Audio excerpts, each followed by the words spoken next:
Could we have the call of the roll, please?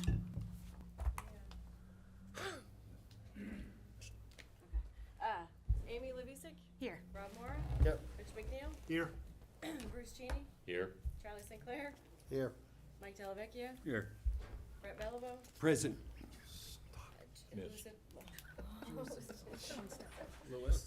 Louis Joseph. Scott McWilliam, Here. Stacy Susie. Here. And as far as being full members tonight, I think it's between the two of you, right? So Scott was last time, maybe Mr. Joseph this time? Sure. Okay? All right.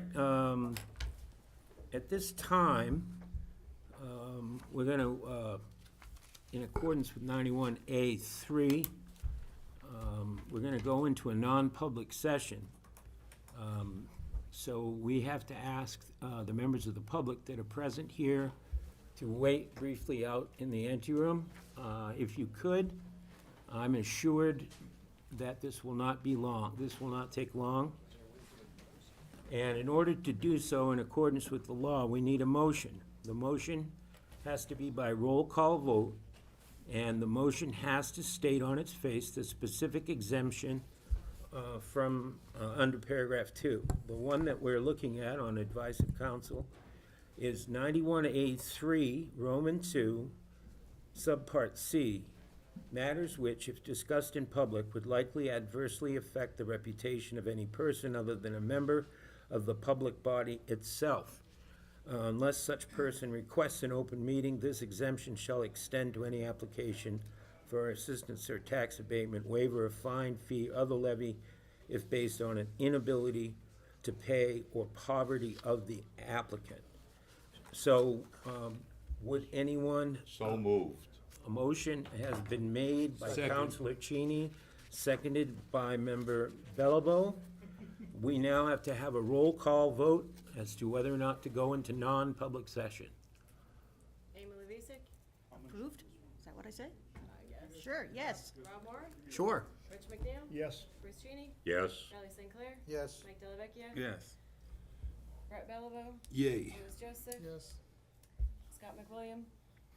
I guess I'm not Oh, voting. yeah, okay, Stacy Susie. Yes. And Peter Burnett, yes. Let the record show it was a unanimous vote to go into non-public session. And at this point, we'll turn the podium over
Thank you all for your patience. Thank you all for your patience.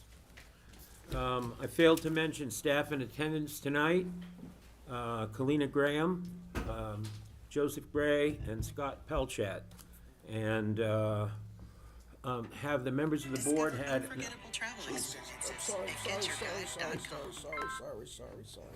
God. Have the members of the board had an opportunity to review the minutes from the April 4th meeting? Are there any questions, comments, or suggested additions or changes? Sensing none, I'll declare the minutes accepted. There are no presentations this evening nor extension requests, so we're gonna move right down to subpart 9.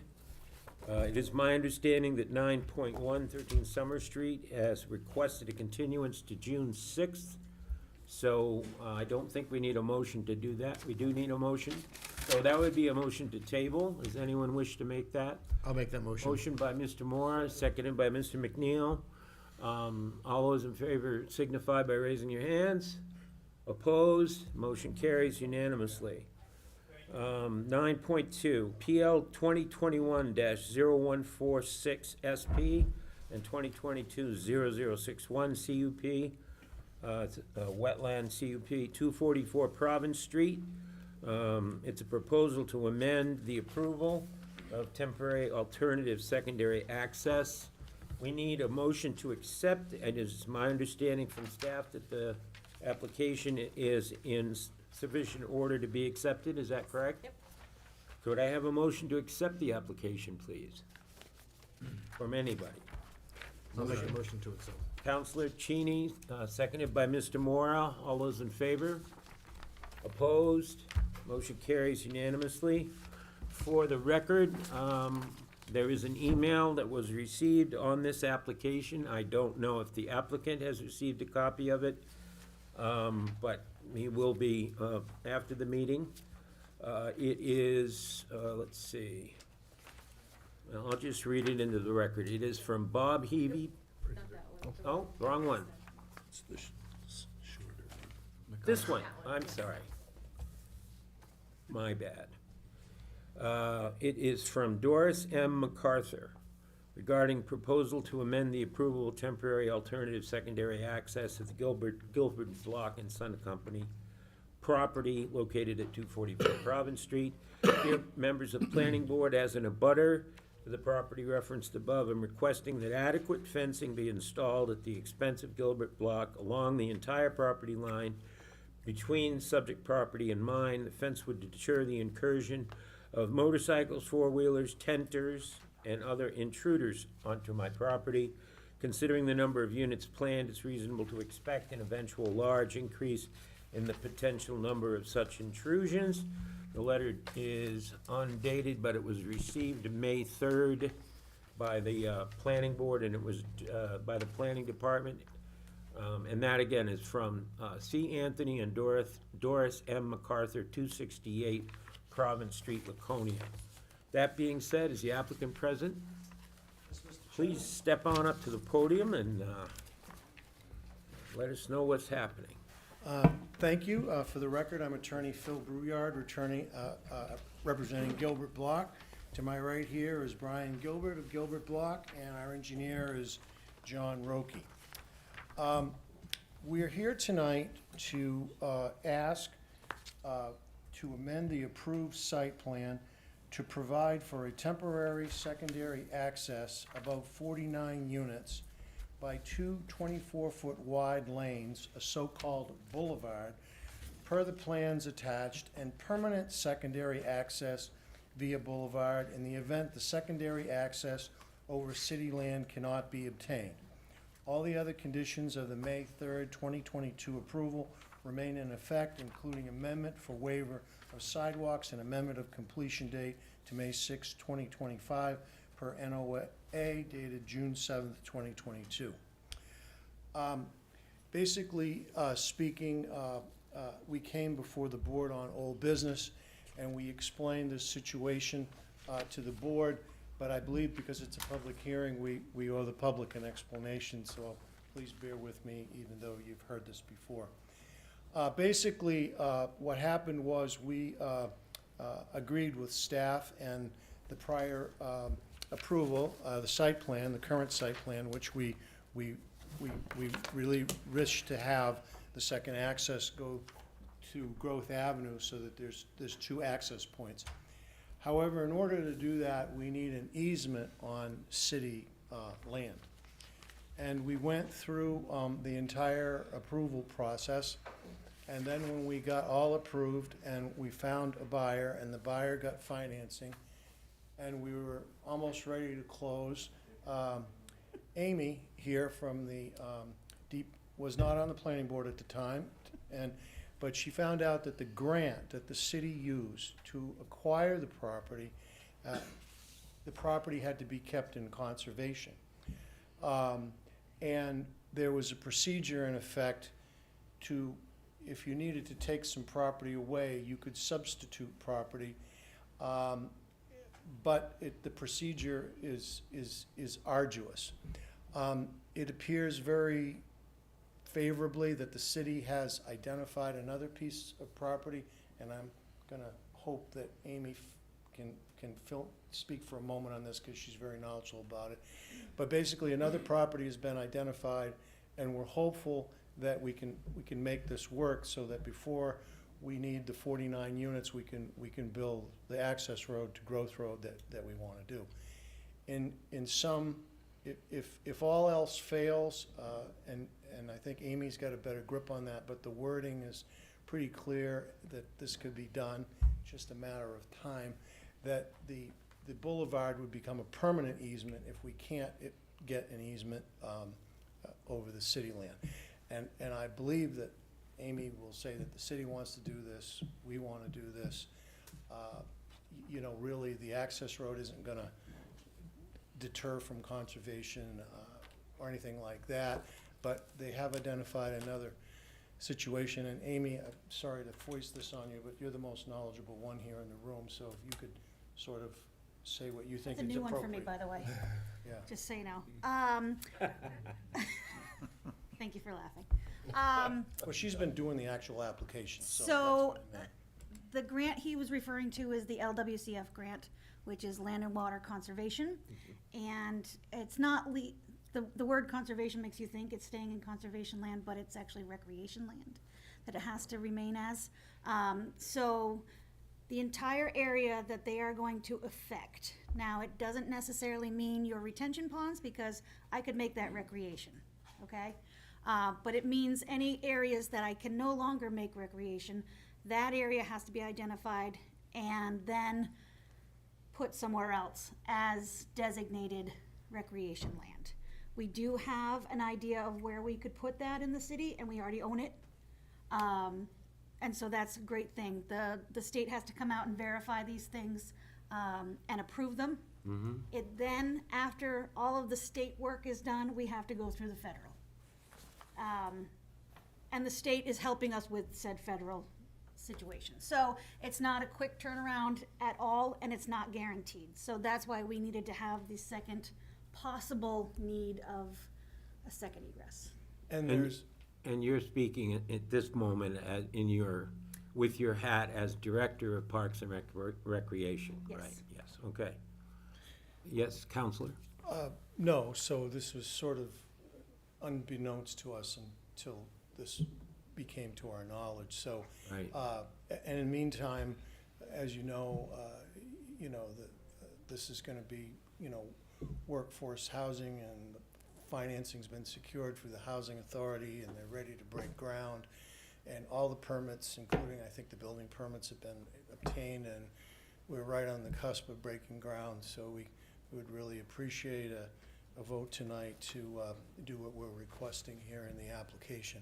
Now, have you seen the staff report then with the recommendations? Yes, those recommendations are already what we have as far as sprinklers, the water, and the hydrants. Okay, and the access issue has to do with fire and life safety, basically, right? And he gave us a memo that he's approving that. Okay, so, all right, any questions for the applicant from members of the board? Nothing, okay. Well, then, why don't we open the public hearing at 6:56 PM?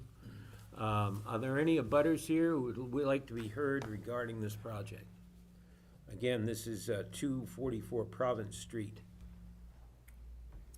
Are there any members of the public that wish to be heard? All right, we'll close the public hearing at 6:56:20.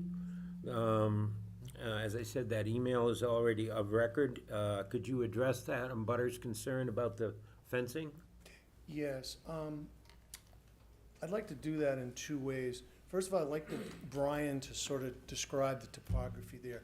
There's a large difference, there's a huge earthen berm. Yes. All of you folks that have gone out on the site visits, some of you were members of the ZBA, went out on the site visit with me, and you saw that when you drive into that property, which is the way you drove in through that access road that we're getting to be a boulevard, there's this giant, almost mound of earth, and that earth has trees on it. And I respectfully submit to you that the trees and the berm, that a fence is not gonna help anything with that. I mean, that is a huge visual That go barrier. along the whole property line with that abutter? Yes. Okay. Well, And I as would it- note that all the emails said is adequate fencing and did not specify what they would consider to be adequate. Is Well- that something you could talk with her about, with them about? Well, you know, with the boulevard, and there's no way that along the boulevard, which is along her property line on the access road, there's no way anybody's gonna go through there with an ATV or people. They're not gonna be going through the area of the boulevard into an earthen mountain. Okay. And the other thing, you know, with all due respect to the MacArthurs is, you know, we've been at this 3 years. We came for variances, we came to the planning board, they were notified, they got abutters hearings, and here we are on the cusp of breaking ground, and they're looking for something which, if it was necessary, you know, I try to go along and get along with the butters. I don't, but this here is just not gonna accomplish any purpose that she seeks to accomplish. And so, I think that the trees that are doing a better job than a fence would have to be cut down to put the fence up. Understood. and these are John, some Yeah. big, did you want to add something? Yeah, and as you go, the berm runs most of the front entranceway, and then as you get to kind of this back area, there's Yeah. a pretty big ravine back here, which is gonna prevent people from coming across anyway. Like, the ravine runs all the way along the property line, so anybody trying to cross the property line there is going down like a 20-foot ravine. The specific intrusions that they mentioned was, I believe, motorcycles, ATVs, and tenting, which I think is a reference to a homeless encampment or something like that Yeah. developing. And the ATVs and the motorcycles would be more in line with the gravel pit that it seems that it's more in line with and now. we're so. turning it into an apartment project, and we're I gonna be doing understand. construction. And I don't think anybody's gonna be driving ATVs and motorcycles around in an apartment project that's under construction. Understood. Any, And meaning this most respectfully and differentially to them, but the way this topography is, a fence is just a useless expense. Okay. It's not gonna accomplish anything. well, thank you for addressing their concerns. I mean, that's what we're here for, that's why we have public hearings. Okay, yes, Brett, did you have a question? Yeah, since we don't actually have contours on any of these plans that you've submitted, the widening of the entrance to facilitate the boulevard width and the clearing that goes next to it for drainage and stuff, is that gonna affect that berm that's No, existing that you said? most of that is all on her property, so it does not. And, So the berm is on her property? Yeah. and the original approval has topography, the dimensions of all that, the drainage structures, nothing. Yeah, I'm asking because Yeah, now with that- the boulevard, we've widened the footprint of Yeah, that. if you look at most of our front entrance area is relatively flat. We do start grading into the edge of stuff on that side of the property. Yeah. But we have room to do the boulevard as well. Okay. Yeah, and I think you addressed in prior meetings the drainage plan for the property. Yes. Yes.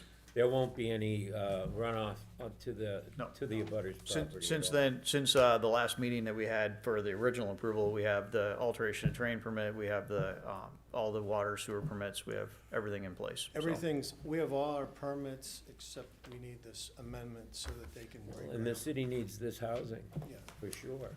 Thank you all Right, for your Mr. time, Gilbert? and Amy, thank you, I didn't mean to put you on the spot. No, that's all right. Thank I you, was Thank the you. smartest person. all right, thank you. You all. Could we have staff report, please? Well, you have it in front of you, the new one, I put a new one on your desk, on the front of you, because there was some changes that I noticed. Yes. I do know that Dean and Tim, the fire chief, were working on something once they found out about that when Dean came back from vacation. But they were working on a different thing, and the chief brought that up, the fire chief. Okay, Do you mean he brought this up? Yeah. Okay. Yeah. all right. So, does the board have any questions for staff regarding this application? So what we'd be looking Sir. for, oh, go ahead. I was just wondering if an additional abutter notification was sent out for this Yep. particular, okay, so That's what this list is the. I was butter. looking at the date and didn't know if it was the original. Nope. Every public hearing, we have to send a butters list notices out, yep. Okay, so, we'd be talking about a motion that, basically, finds, that we, first of all, the board has already approved the plan for apartments, and that the modification before us tonight is an alternative entrance plan to meet fire code, and that there are no other changes to the apartment complex design. And I guess as an additional finding based on the abutters' comments, that it would be that the applicant has assured the board that fencing would not be necessary in order to achieve the objectives raised by the abutters in their email. So those would be the findings of fact, if anybody would care to make a motion to approve this. I would care to make that motion. There's a motion by Ms. Lovasek. Is there a second from Mr. Mora? Any discussion? Going once, going twice? All those in favor? Opposed? Motion carries. Approval's been granted. Thank you very much. Thank you. Godspeed. Okay. We move on to White Oaks Road. Beautiful scenic White Oaks Road. PL 2023-0039SU. It's 137 White Oaks Road. It's a subdivision proposal and a waiver request regarding sidewalks. Is the application in order and ready for acceptance? Yes, it is. May I have a motion to accept this application? Anybody? I'll make a motion to accept. Motion by Mr. McNeil, seconded by Ms. Lovasek. Any discussion on the motion? Sensing none, all those in favor? Opposed? And the application's been accepted. And we'll hear from the applicant. Yes, sir. Sean Dutal, 137 White Oaks Road, and propose to subdivide one 8.6 acre lot into two, the second lot being 2.15 acres. Got a variance approved because the road frontage on New Hope Drive would not meet the required 250 feet. We got approved for the 169 feet, but I believe there's some question now about side. That this neighborhood has been subject to numerous prior waivers because of the layout of the street and all that. Any questions for the applicant about either the waiver request or the subdivision? Are you going to be putting your utilities underground? Well, so we're not, when we subdivide the lot, it's not our intention to build on it ourselves, but simply sell it as a lot. So that would be up to the next homeowner. I only say that is, I don't know if the planning department wants to relay that to you, but it would be required that they all go underground for any new utilities, just so you know. Is that because of the location? That No, would be due diligence on the part of the buyers, though, wouldn't it? Usually it's delineated on the plan, though. It says there's no plan for this. Okay, well, there's a subdivision, there is a subdivision plan Well, he's got a surveyor. working on lined that. up that is busy, and that's why the dates are the way that they are, and it's a little bit further away. Oh, I see, okay. All right, any other questions for the applicant? All right, we're gonna open the public hearing then at 7:06. Are there any abutters present that wish to be heard on this proposal?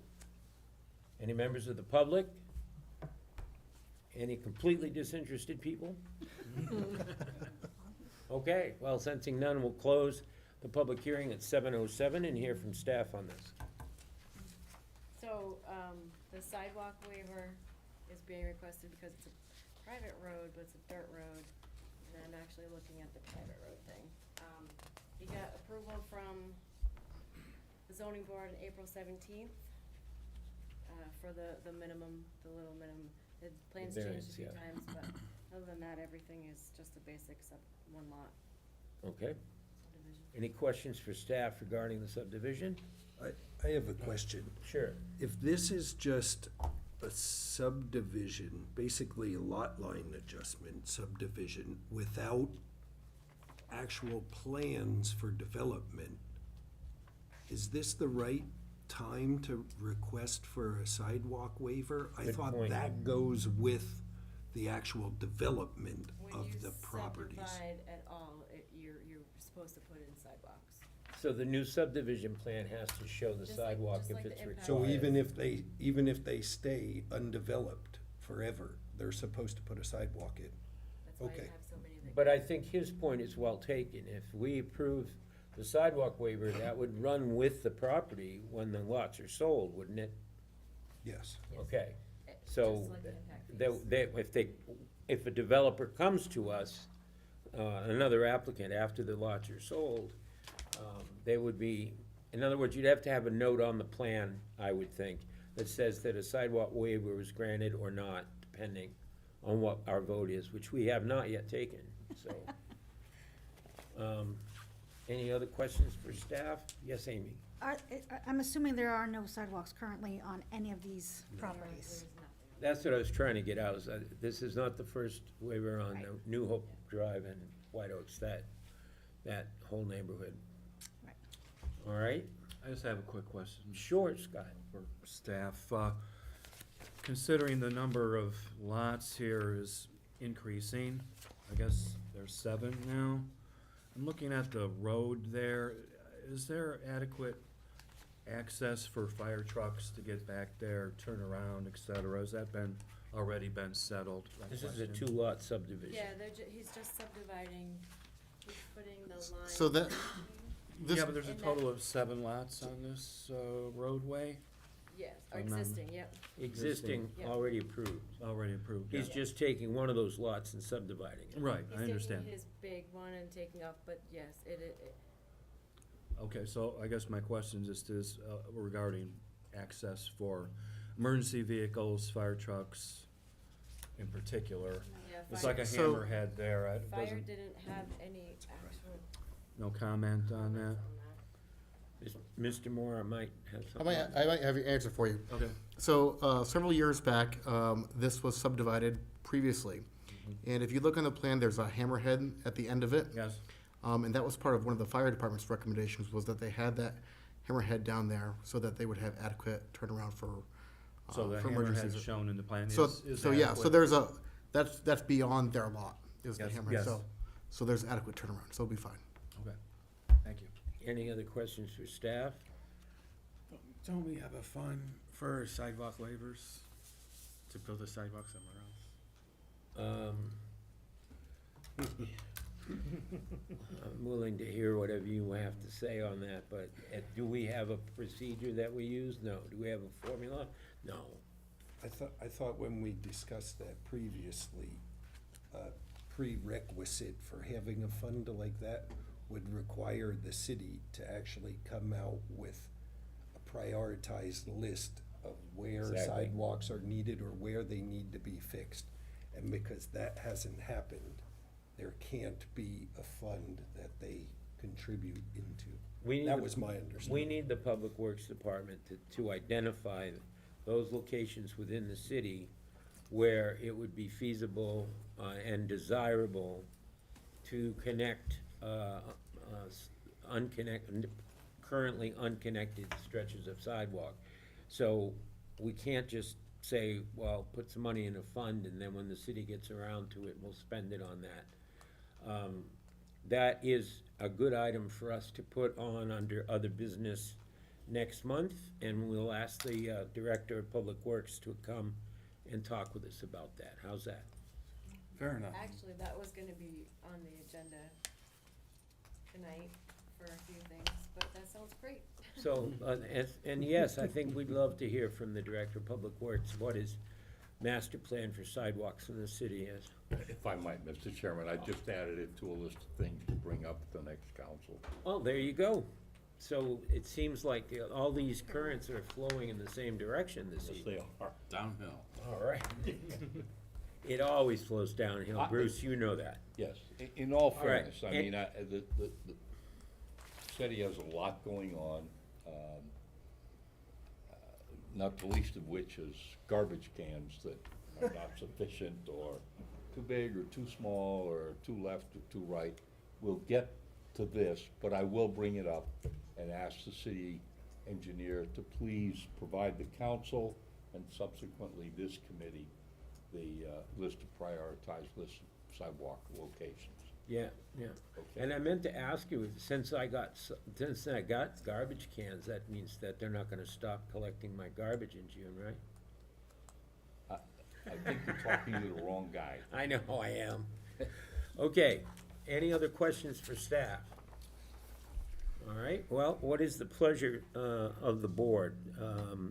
This is a proposal to subdivide an existing lot in a multi-lot subdivision into two, and to grant the applicant's request for a sidewalk waiver. I think the findings would be that there are no existing sidewalks in the neighborhood, and there's no substantive change to the current subdivision other than the addition of one lot, essentially.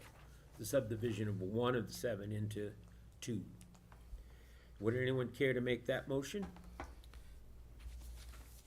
I will make that Samora? motion. Can I add a couple conditions under 2, Kalina? Subdivision plan to meet all requirements of the subdivision regulations, to include utility lines being shown on, proposed utility lines being shown on the plan. Or at least a note on the plan? And a note for the waiver of the sidewalks. So in other words, the plan, the subdivision plan, if granted, would say that the sidewalk waiver has been granted, and any future development may require the installation of underground So you are utilities? waiving the sidewalk? If, We need separate. Yes, I think that was in my we need motion separate for. motions on that. Oh, do I need a separate motion for I that? think we need a separate motion. I'll make a on motion that. after this first motion. Okay, so the current motion is to grant the subdivision. Is there, we have from Mr. Moore, and second by Mr. McNeil. Any discussion on the motion? Sensing none, all those in favor? All those opposed? Passes unanimously. Now, regarding the sidewalk waiver, Mr. Moore, Make a motion to approve the proposed sidewalk waiver. okay? And that would include a finding that the applicant will be noting that the sidewalk waiver was granted and the necessity for underground utilities On the final subdivision. on the final subdivision, as a note on the final subdivision plan. yeah, second. Seconded by Mr. Bellevaux. Any discussion on that? Yes, Michael? The case before us on Providence Street, they made a sidewalk waiver with conditions to improve sidewalks somewhere else in town. That was right before this, you know. Well, So there must be some kind of venue for sidewalks to get improved when we. tell us how to do it, and then we'll consider it. Can't remember whether that I actually mean, went that- through that yet. I- I don't I'm- think we did that. But Providence Street got a sidewalk waiver with the condition that they were gonna improve a sidewalk somewhere else. Okay, but the approvals of this board do not have precedential value, meaning we do not have to always I act in understand. exactly the same way. Every application is considered separately on its merits, so, and I'm not being facetious, I'm saying, No, I if you, understand, if you can tell us how to do it, I'd love to hear it. You know my feeling about sidewalk waivers in general. You were the sidewalk king. I've been quoted in the paper as being opposed to any sidewalk waivers, but it is what it is, folks. Especially if we're gonna have a meeting on it next month, All right, It may not be next month, or but maybe the following month. well, they canceling the whole month of June? Sometime in the future. In the future. We go right straight to July. All right, so, motion's been made and seconded. Any further discussion on the motion? This is on the waiver. All those in favor? Opposed? We have 3 in opposition. Motion carries, 1, 2, 3, 4, 5 to 3. Is that right? Okay. I can count to 5. Thank you very much. Okay. I'd like to make it known, Mr. Chairman, I'm not opposed to this particular thing as much as I am the idea that we ask people who we're giving waivers to fix somewhere else or add somewhere else. I don't think that we have to say it has to be fixed here or added there. We can say the city will call upon you to fix or enlarge somewhere else. Duly noted for the record, and I think also the chair has taken the position that we're going to be discussing this with the Public Works Department at the next Okay. meeting of this board. Because I agree, if we're gonna have waivers of any of the requirements, there should be criteria for it. And in some cases, there is, that we're just not applying them. So, but the piece on the sidewalks is key, because time and time again, Public Works has come before the Capital Improvements Plan Committee, and the amount for improving or expanding sidewalks has been 0. And the answer that always is the same, we barely have enough money to maintain the streets that we have. Yep. Maybe we need to think outside the box a little bit on that, but not tonight. So now we're gonna move along to PL 2023-0044 SP, 604 Endicott North. It's a proposal to construct a 2,700 square foot metal storage building. Is the application complete and ready for acceptance, Ms. Kalina? yes, it is. All right, I'll make a motion to accept it. motion by Mr. Belleville, second by Mr. McNeil. All those in favor of acceptance? Opposed? Motion carries unanimously. We do have an email, which was received late, and so I don't think it's in your packets, right? I just emailed it to everybody. You just emailed it to everybody, okay. It is it's the one I referenced accidentally before, Bob Heavey, the owner of Pine Hollow Campground. Is Mr. Heavey here by any chance tonight? He was, I think he went to get something to eat. Oh, He should be back. okay, so why don't we'll wait, if he's gonna actually come during the public hearing, then we can just simply take note of his written comments at that time, and I don't have to read it into the record. So is the applicant here and ready to proceed? Come right up. Good evening. Hi. My name is Mario Fucaretto with Brown Engineering, representing TD Plaza LLC. A company is the client, the owner, Don Gagny. In front of you is an application for a site plan.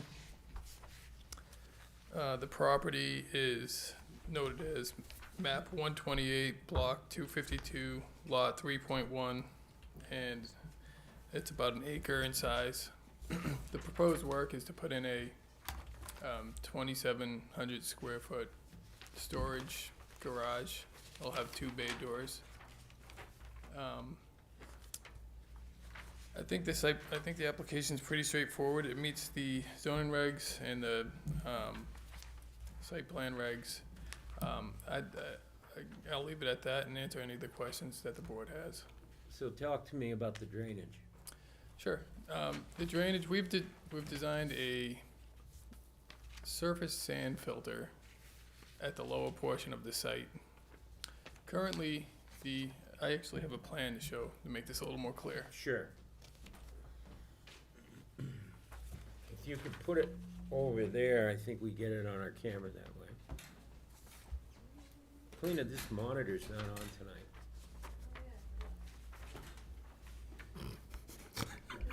Saving energy. We're on YouTube though, right? Live? Yeah. Okay. Oh, yeah.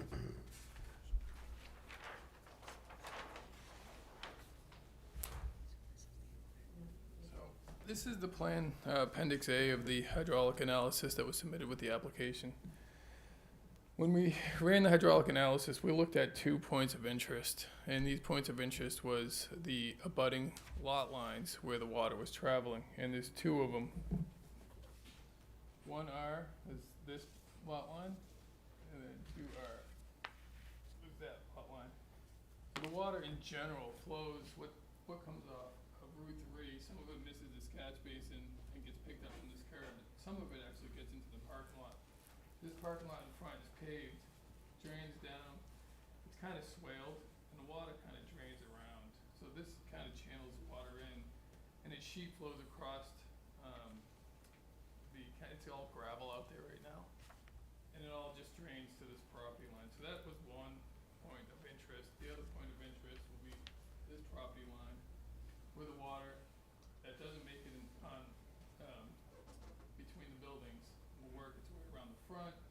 Some of it will drain into here across the property line. And I picked it from the corner of the property line to the edge. So that's the existing conditions? So that's the existing. I just wanted to give you a layout of what the water is doing and what we're looking at.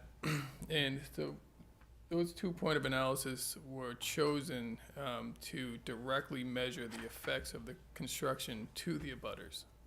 That was the point of those analyses.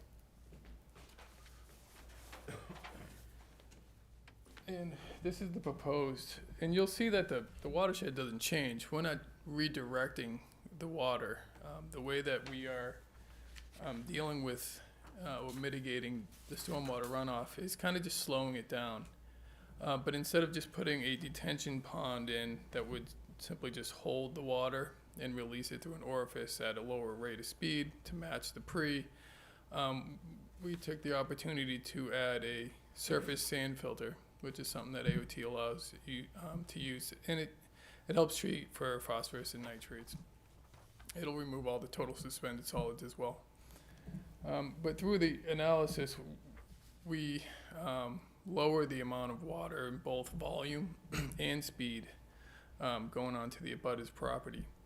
The town has a requirement that the drainage is designed for a 25-year storm, but we designed for a 50-year storm. Again, we're used to submitting to AOT, so that's figured we show a 50, and it's good for the client anyway to have that. The way that this BMP or best management practice works is it's got 12 inches of a sand media, filter media, and it's kind of like a mix of very coarse kind of concrete sand and wood fiber. And there's 12 inches of that, and then below that there's a 4-inch perforated pipe. So the water will come in and perk through that media, which is cleaning it, and then it will exit out the 4-inch perforated pipe. Again, it does this at a rate that is lower than the existing conditions. Could you show us on the plan where the pipe outlet is, Sure. please? So here's the pond. This dash line will be the perforated. We'll go to a solid 4-inch pipe, and then we'll outlet here, Okay. just lower of the pond, towards the same direction that it was going prior. So you're saying it will both decrease the volume and the speed at which the water moves over the Correct. property line? This as a whole, yeah. Okay. Yep, this whole property line. So you'll see that there's some off-site flow that we didn't capture in this pond. In order to accomplish this, you don't need to grab every raindrop that falls. We're looking to grab anything that comes across what he's disturbing, and grab enough that we can make sure that we minimize the impacts and lessen the water going off. Again, AOT standards. Could you tell us, please, how this will increase the amount of impervious surface on the site? Sure. The calculated impervious actually didn't increase much. It was about 700 square feet. And this is for the hydraulic analysis. And the reason being is the existing conditions, There's a large paved area, right? it's all gravel, which has the same CN value in hydraulic analysis as pavement. You know, and when you go out there, you'll see that water's flowing freely through it, down it. And what doesn't help the situation is it's sea soils, hydraulic sea soils. So they're like Henniker, fine sandy loam, and Metacomet, I think is the other one. Both of them have very low perk rate. So again, that's part of the reason why there's an underdrain. Typically, we will get some percolation of the stormwater into the ground, but when you get to the low levels, again, I keep pointing to AOT, but AOT rules won't allow you to count any of that if the perk rate of the native soil is as low as it is, or under 0.05. So this is a 2,700 square foot metal building, right? Yep. So talk to me about the handling of the water off the roof. Sure. Well, the water, let's go back to very interested in the stormwater drains. That is always a topic that I'm interested in. You'll see from the arrows that the stormwater from the roof will just run off. Most of it not caught into the stormwater basin, but that's part of the analysis as well. We measure, that's taken into account when we do the analysis. So in order to make the runoff lesser at that property line, we need to capture some of it and slow it down, and that's what we do. It's kind of a balancing act when you're doing the hydraulic analysis. And in that plan set, do you have any elevations or any renderings of what it will look like from the street? Sure, I get, Oh, yeah. I'm been provided with a copy here. okay, I have some 11 by 17s. I only printed out 5. I didn't expect 13. No, that's okay. If you've been out to the site, by looking at the renderings, it looks very similar to the kind of garage that's out there now, you know, with one bay door and a doorway. Okay. Also, just to make a point that I kind of skipped over on talking about the impervious area, is there will be area that is currently gravelled and will be turned into green space. This is in order to meet the 25% green space regulation by the town, in which we're at 26, and that's shown on the proposed plan. Okay.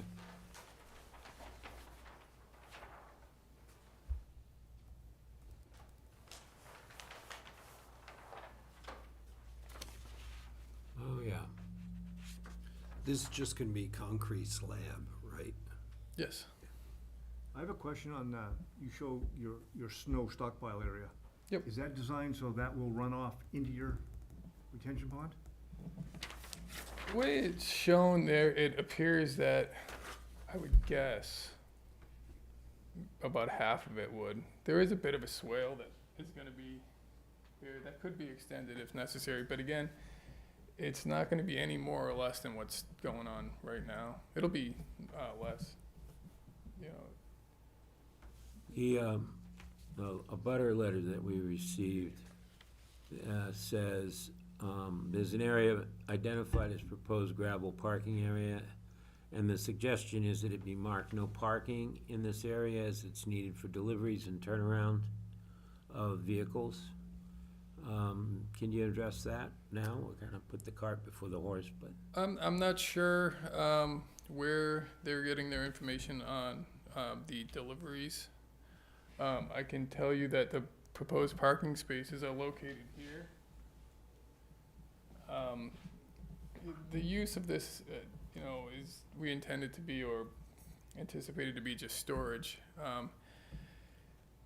That can provide parking inside the bays. It could also provide parking at the bays on the exterior. And there's plenty of room to park in there, but I'm not sure where the deliveries, if there's deliveries, and what kind of vehicles are gonna come Well, in. it depends on the ultimate use. You're representing that the proposed use is storage and nothing more. That's It won't be for warehousing goods or commercial or retail or auto repair or any of that stuff, I right? think, if you don't mind, I'd like to have the client respond to that. Oh, sure. Hi there, Donald Gagnon. Hi, Donald. The units are gonna be 1,300 square feet each. So there is no might be an antique guy that might wanna do it to work on one or two cars. 1,300 is not bigger than this building, right, room we're in. Right. So there's not gonna be massive amount of delivery, 1,300 square feet. I did that on purpose. Okay. So this is for vehicle storage primarily? Yeah. Okay. And a landscape company? And a I got a landscape guy that contacted me, might be interested, but it's a phone conversation. You know what I'm saying? It's just, these buildings, it's 1,300 square feet, 2 units. Very, very, very small. I mean, my last shop was 27,000 square feet. You know? Can I ask a question to staff? Sure.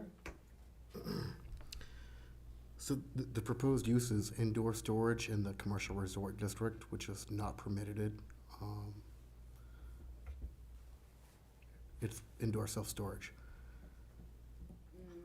Not self-storage, no. It's indoor storage. It's automobiles. Those are different. Yeah. Self-storage, in my opinion, is an 8x10. That's self-storage. What's next door? Yeah. Self-storage. And we tried to do that here, and the city said no, and that's why we did this. My first venture was this, and I said, I'm not gonna do it. No return on investment. Then I said, I'll just do the self-storage. Right. And they said, it's not zoned there, so you can't do it. So Okay. if the guy wants to store 15, between both buildings, 15 antique cars, Or self-storage. you know, he can do some puttering, he can do repairing. It stores there, plus he's repairing them. So you're gonna operate this facility, and you're going to charge a fee for anyone that Oh, wishes? no, I'm not. I'm gonna rent each You're gonna unit rent out. each out? This is half of one building. He'll rent this from me. This guy will rent this one from me. Okay. Not permitted. And there will be, you know, rules. They can't block the driveway. They only have X amount of parking, all that. Okay. They're not gonna have 33 cars in the parking lot because it's not designed for that. Is this gonna be heated? Yeah. Yeah. Okay. Heated, bathroom. Okay, Amy, did you have a Oh, question? no, I was just putting my glasses up, sorry. Oh, okay. Any questions for the I had a quick applicant at this question, point? Mr. Chair. Sure.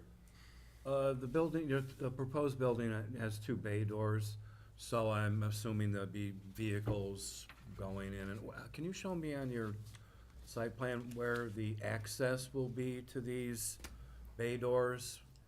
So on the plan, you'll see the two door, like, standard doors, and it'll be just to the outside of that in the front. Yeah, but where will the vehicles enter the proposed gravel parking along that? The same place they're accessing it Okay, now. so there's a paved, they're already accessing through there, okay. Yeah, it's in the garage here. Gotcha. We're gonna utilize the same. So there's a dimensions. paved parking area and then it transitions to gravel? Yes. Up front is all paved. In the back is gravelled now and is proposed to be gravelled. And that's the hard pack that you were talking about, that's Yeah. pretty much an impervious It's surface. there now, yeah. Okay, Okay, thank you. thank you. Any other questions for the applicant? Yes? I know previously, when we've had structures that were going closer to the property line, and we were concerned with drainage, and the way that the elevations show, the drainage from this building is gonna be going to the back side of it. Previously, we've required the gravel drip edge with the perimeter drains. I don't see anything in any of the notes that mention that. And I realize that eventually it's the same drainage coming off there, but now where you do, he said there is, through the gravel, there is minimal infiltration, but it's not enough for the state to recognize it as being a pervious thing. Right. But now you have, whatever the roof is gonna be, sheet metal or whatever, you have no infiltration. So all of that runoff from that area is going to be going to the back along that property line. And the way that the contours are there, it's gonna flow at like a 45 to the neighboring property. And that's only about 20 feet from the property line, so it's not gonna have much time to infiltrate. I'm just thinking if they would do the gravel drip edge with the perimeter drains, they could even possibly run the perimeter drain into that detention area to slow it down and give it time to infiltrate back in. Absolutely, that's plausible. Would you be willing to change the plans to do that? It seems to me that that's in the best interest of the owner too, because there's less splash up on the building, Sure. which would cause Sure, corrosion. that's not a problem. So we can just make that one of an additional condition. Just add a note that there'll be a gravel under the drip edge. And it still will be conveyed into the retention area that you described. Yep. All right. Any other questions for the applicant? Did you have a question? Well, I guess I haven't run across a bathroom being included if it's supposed to be for storage. I was just wondering if that changes the use of it, or I does don't- it need to be on the plans that there will be pipes or something going under? I think for purpose of site plan approval, we don't need interior drawings, right? Mr. Morak? If they're having proposed utilities, the utilities should be shown on the plan. Okay. So you'll be on city water and sewer there, right? Yeah. Well it's water, Private water, public sewer. public sewer. So would you be amenable to showing location of those utilities on the plan? Yes. Okay, That can be just a note we add to the, or a note. on the staff review, as a condition of approval.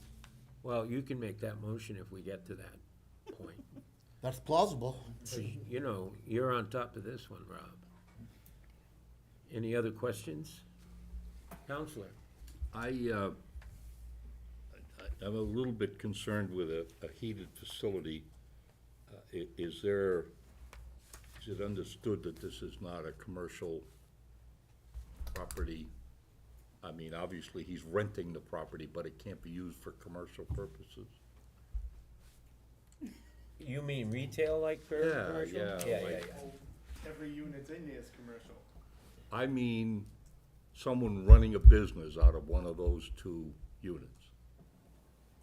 You're talking about people having antique cars to repair or whatever, but I wanna know whether you're intending to allow someone to run, Say a landscaping business.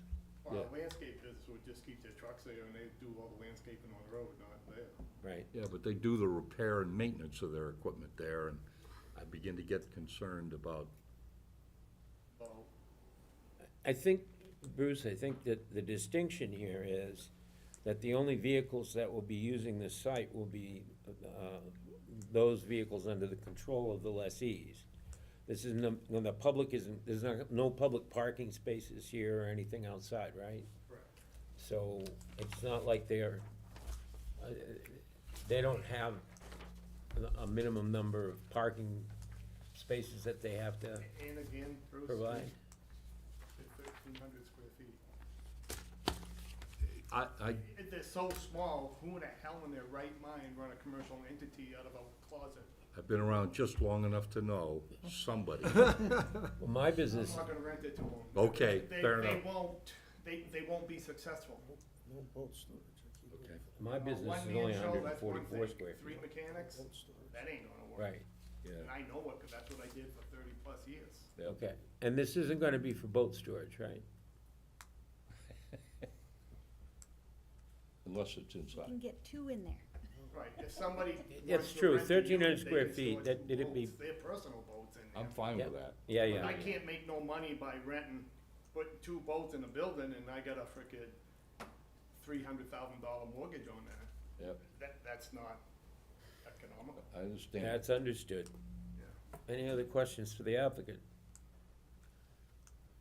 We're getting to the public hearing. I'm gonna open the public hearing at 7:41. Are there any abutters present that would like to be heard? Yes, sir. Come on up, right up to that microphone right there, and tell us who you are and where you live, please. My name is Bob Heavey. I represent Pine Hollow Campground. Yes, we received your email today. It was forwarded to the board members. Okay. You've heard what the applicants had to say. Do you Yeah, I- have any questions or I have, comments? I have a few concerns. One is I'm very surprised that they never approached us that they were gonna do this when they're trying to put all the water onto our property. All of it. There's no other place for it to go. They show it being funneled and dumped 2 feet, 3 feet from our property line. Would you show us on the plan where Sure. your property line is? My property line is all along here. Wait a second, let me get this right. Yep. All along here, a chain link fence, up this direction. And we own the parking lots, spaces down here that I've been generous enough not to say anything. I've let them use them for their businesses up front. That's gonna be taken away because of the fact that what they're doing, trying to do now, is gonna do a lot of damage to our campground. Okay. They don't have the parking that they need.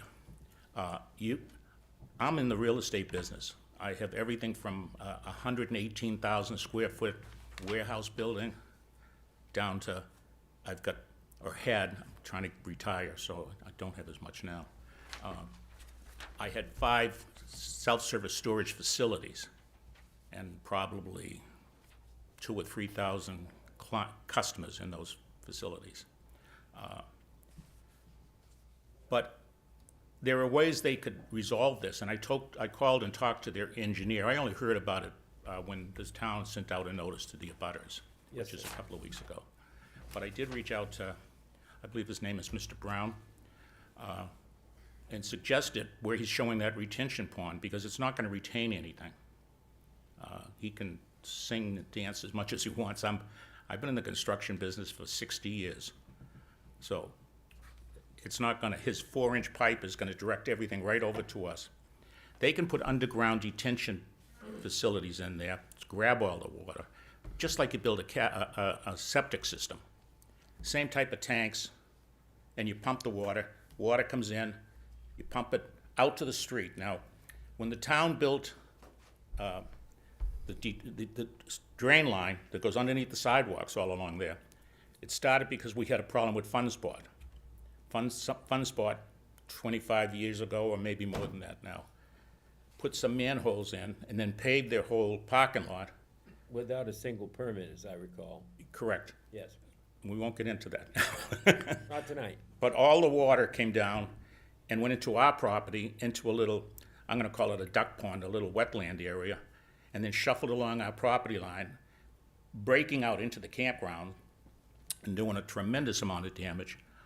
And then down, and what we did is we put it all into, we had to put big pipes in the ground to catch it. And then eventually, the town saw that maybe they had made some mistakes, and they decided that they were gonna catch the water up at the sidewalk and run the drain all the way down underneath the sidewalk. And we gave up an acre of land down at the far end, so they could put a big detention pond there that eventually ends up going down to Mike, forgive me, Foot, yeah, I'm sorry, Foot's land. Right. But the simple solution is they can put these tanks underground, put pumps in them, and pump the water up. When they built that drain line, they intended it for all the abutters along there to tie into it. So they could do that. It's gonna cost them a few bucks, but it's gonna cost me an awful lot more than that if their water runs down through my land. Mr. Heavey, I think I heard them say that this project is not going to increase the runoff that is currently headed your way, and that it will be slowed and decreased somewhat by this sandy filter type device. You're saying you want something more extensive than that? I want it caught the way it's supposed to be and put into the drain line that the town built for this purpose. Okay. I'm quite willing to walk with as many of the board members who want to come up there, or you can come up on your own.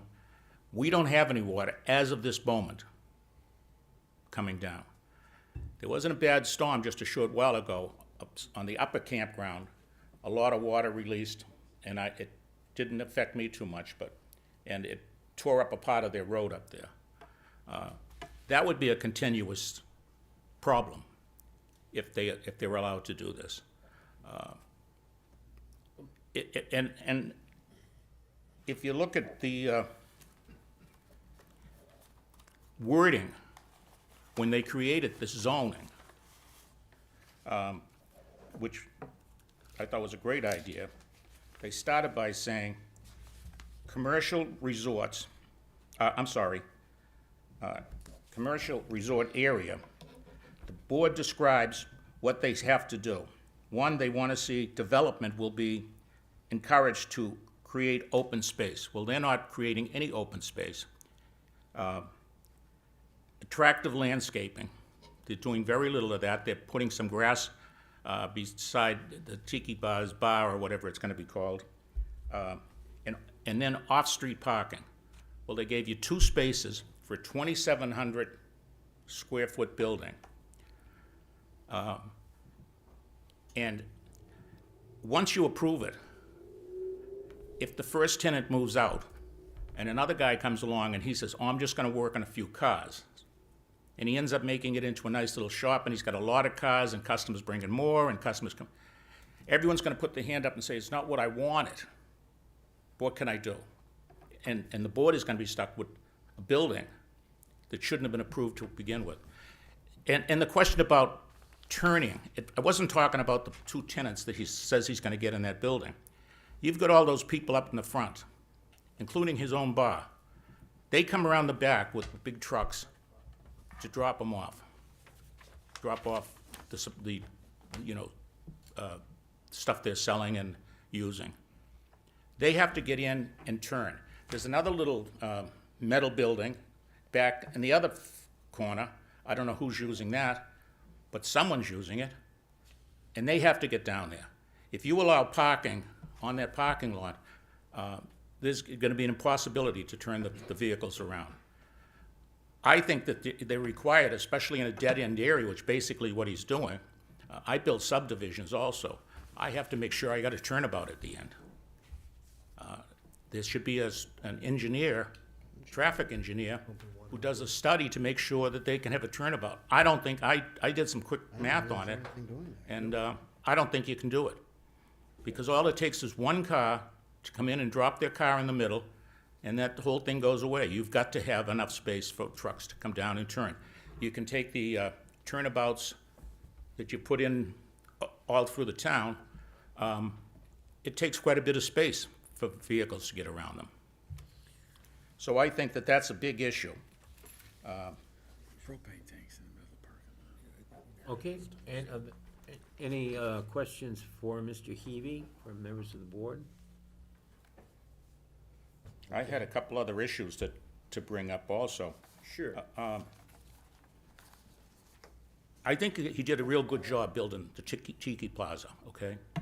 He has infringed on both of his butters for parking. And as I said, I've said nothing so far. But we have people that have approached us, continuously looking to get a piece of land for frontage up in that area. It's getting hotter all the time. And we're talking to one person who wants to build almost abutting the property there. And obviously, all those spaces would go towards that business. It's a retail type of business. So I don't want the town to think that he has the right to park there. He doesn't. I just haven't bothered him yet.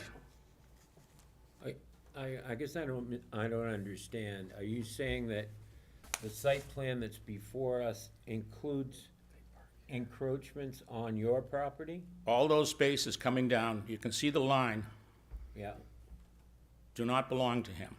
okay. And would those spaces be used by his tenants for access to those buildings? His tenants are currently using them, who are on the front, and their customers are using them. This is the access, right? Here's their access. Right, it's at the other end. But the parking is paved in front of the campground. There's parking spots. Yeah, yeah. Yeah, I which see is- that. That's his property. I'm interested in hearing what they have to say about the runoff issue more than, but the parking is existing and it's off this site plan. It's not on this site plan, if I'm understanding it correctly. Well, it's shown on the edges of the site plan. Correct, So but it's not. it's not part of their the- property, and so it's not Right, to be considered their. and that's where we're literally looking at the, not four corners, more like six corners of this.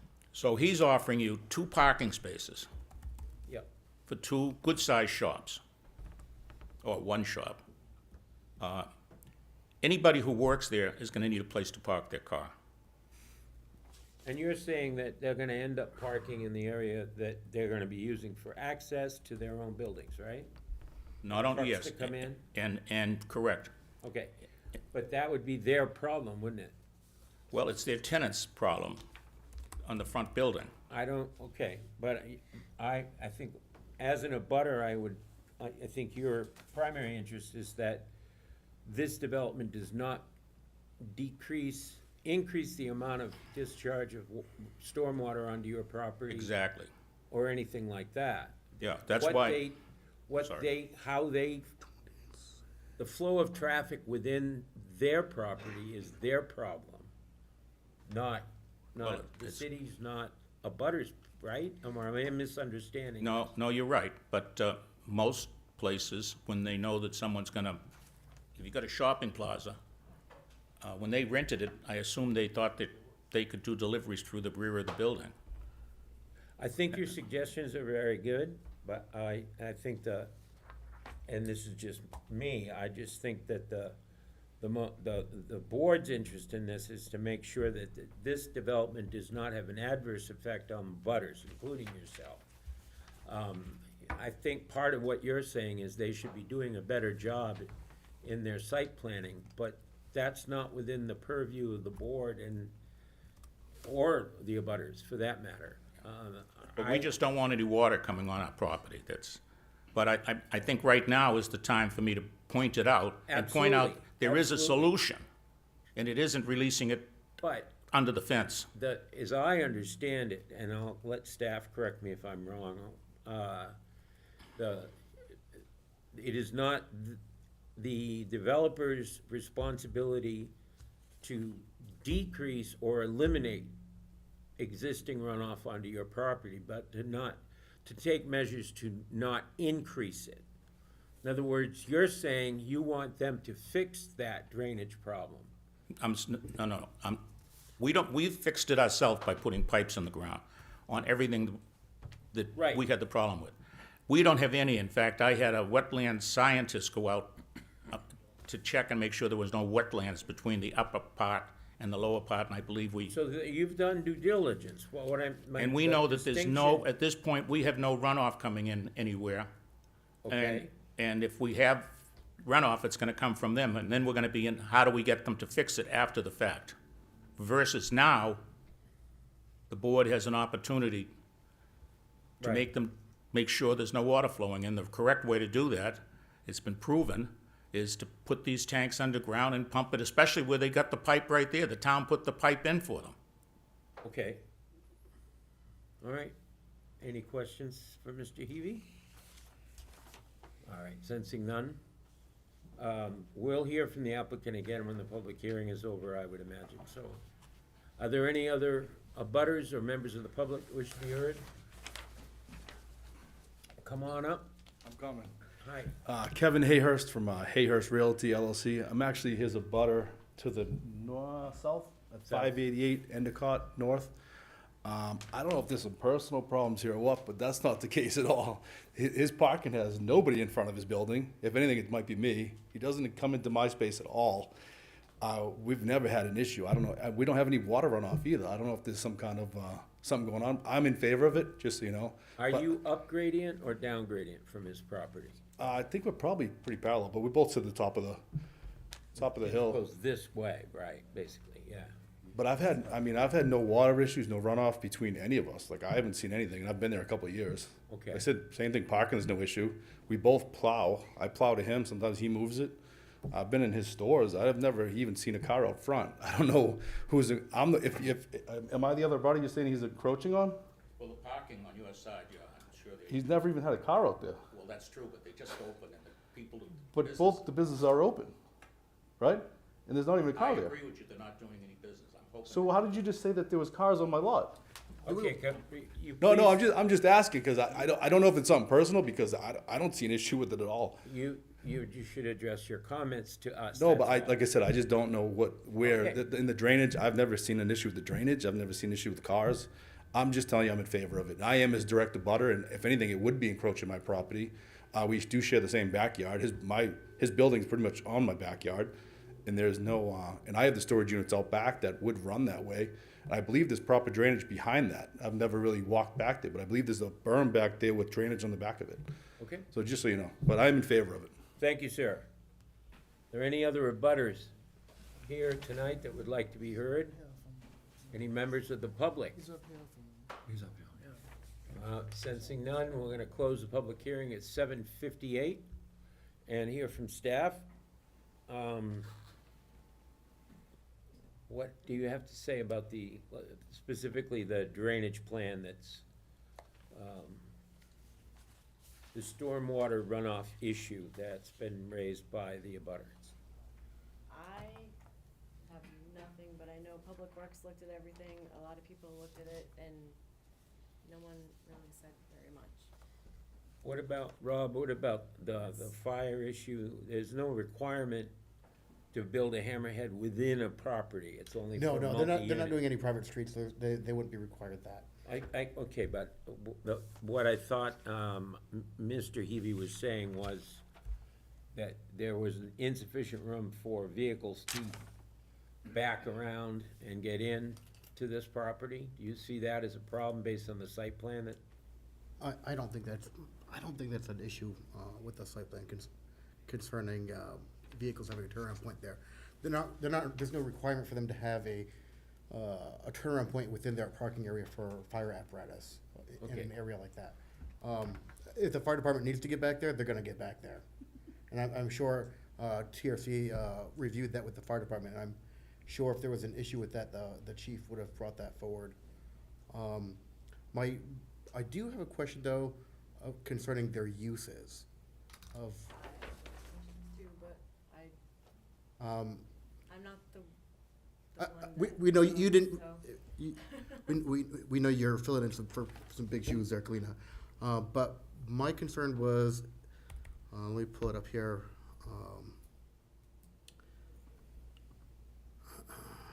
Table 2, permitted uses. It's not self-storage.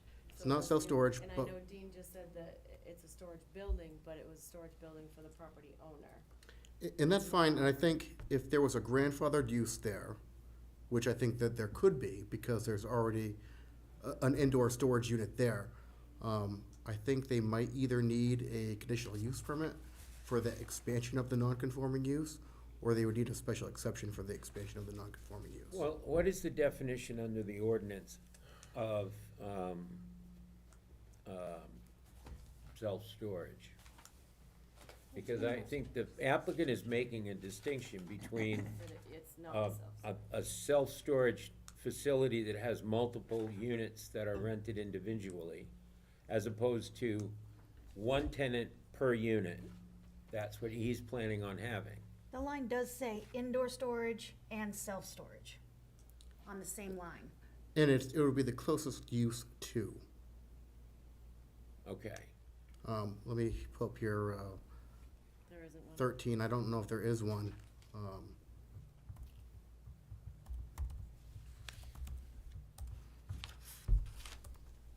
So that sounds like we need clarification from the zoning board. Indoor storage, self-storage, a building consistent of individual small self-contained units that are leased or owned for the storage of business or household goods. That's not what's before us. No. So what's before us isn't specifically defined under the zoning ordinance. Which is why it was interpreted the way it was. Well, the abutters point is well taken, that the commercial resort district has certain purposes, among which is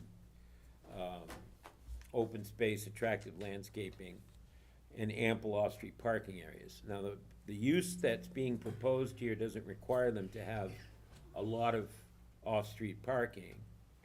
I haven't heard anything about landscaping. Perhaps we could have the applicant come back up, talk about your landscaping, what you're planning on doing there. And if you could also respond to Mr. Heavy's concerns about the runoff, because I think I heard you say that the flow is going to be decreased onto his property, is that correct? Yep. Not eliminated. Oh, it's gonna be decreased in velocity, so it'll get there slower, and in volume, so it'll be less water. How much of the water can you calculate would actually be absorbed into the sand filter that you described? So we sized that to hold a 50-year storm event.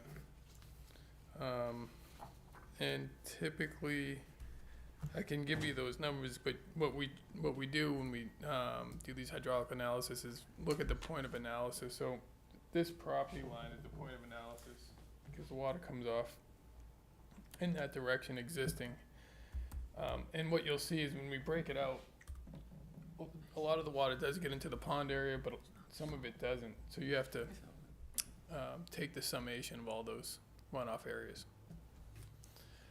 But I think it's a good concern. It's a common concern. And it's why we pick the point of analysis is the property line as a whole line, not just that one point, but all the water that is coming off of comes onto our property and then leaves our property onto that property. And that's what we look at specifically for that comment. Okay.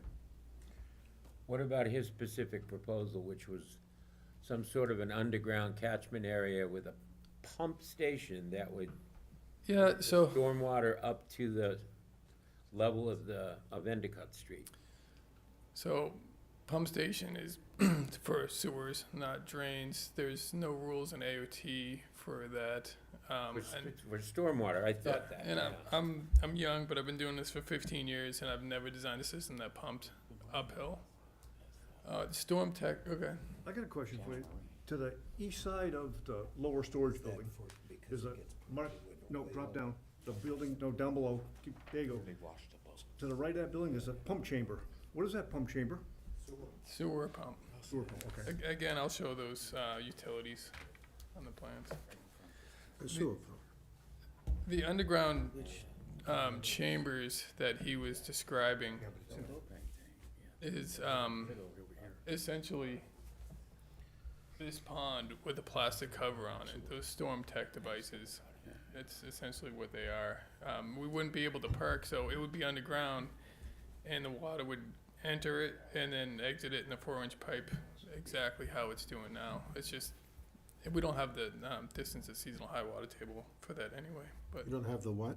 distance to the seasonal high water table. So you design these above the seasonal high water table because we're draining it. We only want to drain the water that comes in overland flow into the ponds. If you put these in the seasonal high water table, there's a chance that you're trying to drain the subsurface water. Very similar to why septic is above the seasonal high. Understood. Yes, Representative St. Clair. That is your title. I understand. There's a lot of titles out there. We do have other names. I know, Oh, I all know, right. I know, I know. My office used to be in the building where the joke shop is now. I used to have an office upstairs here. And I know exactly what Mr. Heavey was talking about, the problem from Fun Spot and the water running off there. And it would come across the street, one of that parking lot, and literally just clobber everything on that other side of the road. And it would pick up a lot of speed coming across there, and including the parking lot that was there for those buildings. And this building's gonna be right behind there. And I'm very familiar with that area. What I'm concerned about is what happens in these very bad storms we've been getting, a lot of moisture all at once. What happens if your plan doesn't work and it becomes a continuous problem? Is that something that you'll, through the property owner, will be able to say, wow, this is not working right, we gotta do something now? Because you'll probably be setting yourself up for some sort of litigation. And maybe the way to look at it is, are these pumps or something? Because when the city put that pipe up through there, it was exactly the reason he said. It was to address this really bad water problem that just shoots across the road there, and now with this heavy rain we're getting, it seems to be more likely than not. So I'm just wondering if that's something that becomes a problem all at once, because he does have a pretty big investment back there with his campground. If this is something that you can say, wow, we gotta fix this quick, is that gonna be something that can be done real quick, or? He can't fix Fun Spot's runoff. He only has to take care of that roof. I understand that, I understand that, I get it, but this is all gonna be compounded. Well, the other side of it is, if they catch all of the rainwater, they pump it into the sewer. That whole tree line that protects their mobile home park, condo park, whatever it is, starts dying. Because they're not getting that water runoff and the infiltration back in. This pond is designed so that the same amount of water those trees and the grass and stuff are getting now, they still get it. It just catches it, slows it down, and lets it sink in. If you catch all of that and remove it from the site, everything down gradient of there starts drying out. And that infiltration doesn't just feed that vegetation, some of it infiltrates back into the water table that some of these people that are on private wells rely on. If you start taking all that water and pumping it into the sewer system. I don't think they would catch all the water. I'm just trying to make sure, Brett, that they're not coming back, well, they're not gonna come back to us, but they're gonna. Well, and the It's a thing with problem, yeah. design is, they used 50 years. So they look at the worst precipitation event in the last 50 years to happen. And it wasn't this one last week. No, Or no. the week before. Probably about 4 years. Within 50 years. 10 years ago. And they plan off of that. They could go 100 years, they could go 1,000 years. Sure. And plan for no runoff, but the cost to do that outweighs the risk. Sometimes that cost can be less than later down the road. I'm But gonna- Down the I road, digress. All right, that's so where litigation We're comes getting into private conversation here. Yeah, Let's I- speak one at a time, please. May I just add to that? I think this is an excellent conversation. I think if you take a step back and just look at what is being proposed, we're not changing the direction of the water that's running off now. We're not adding to it. There's about 600 square feet impervious more than pre. The amount of rainfall that's going now we're not moving it. So this is the proposed, the existing, it's nearly identical. It is. And all we're doing is at the bottom, before it gets to the property line, we're gonna say, okay, let's have some control of this runoff. And we can monitor it as well. But you're even sure- without it, even without that pond, I don't know that we can increase it. Yeah, No, no, if you're sure, I'm Everything's sure. I'm coming just here, throwing out anyway. worst case And then scenario. I don't think there's any it goes increase this way, parallel to the Yes. contours where it goes here. Oh, could we please? Runoff of these last few storms onto that property from this property, if I remember correctly. What these guys are proposing is something else for a safety barrier to help slow any other extra water down. So if I heard the other gentleman correctly. Could you guys please be quiet? I'm on his trying to property listen to these Mr. last few Gray. storms From his property, if I heard him correctly. And what these gentlemen are proposing is another way to slow any water down even more, so I don't see an issue with what they're proposing. Have you been out to see the I know site, the Mr. Gray? property, yes. Okay. And am I correct in saying that is the applicant's obligation is to take measures to make sure that the runoff is not increased Correct. to the abutters property as a result of their development, the increase in impervious surface, the change of the alteration of the terrain, things of that sort, right? Does everyone on the board get that point? So Charlie brings up a worst-case scenario. The applicant's representative has said they've looked at statistically a worst-case scenario that is the worst storm in the last 50 years, so to speak. And they believe that their proposal will will handle that. I don't know what else we can require the applicant to do. I'm just bringing it up. I I know agree you- with you. I agree I with know you, you- Mr. Chair.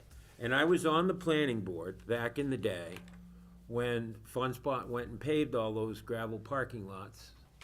And completely, like Charlie said, it completely wiped out the buildings across the street.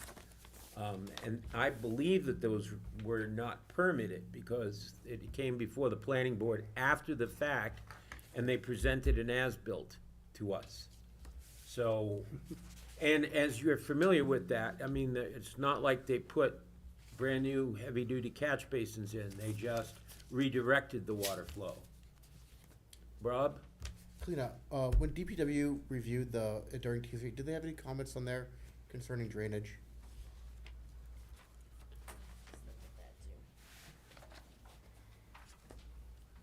While she's looking at it, are there any other questions for the applicant?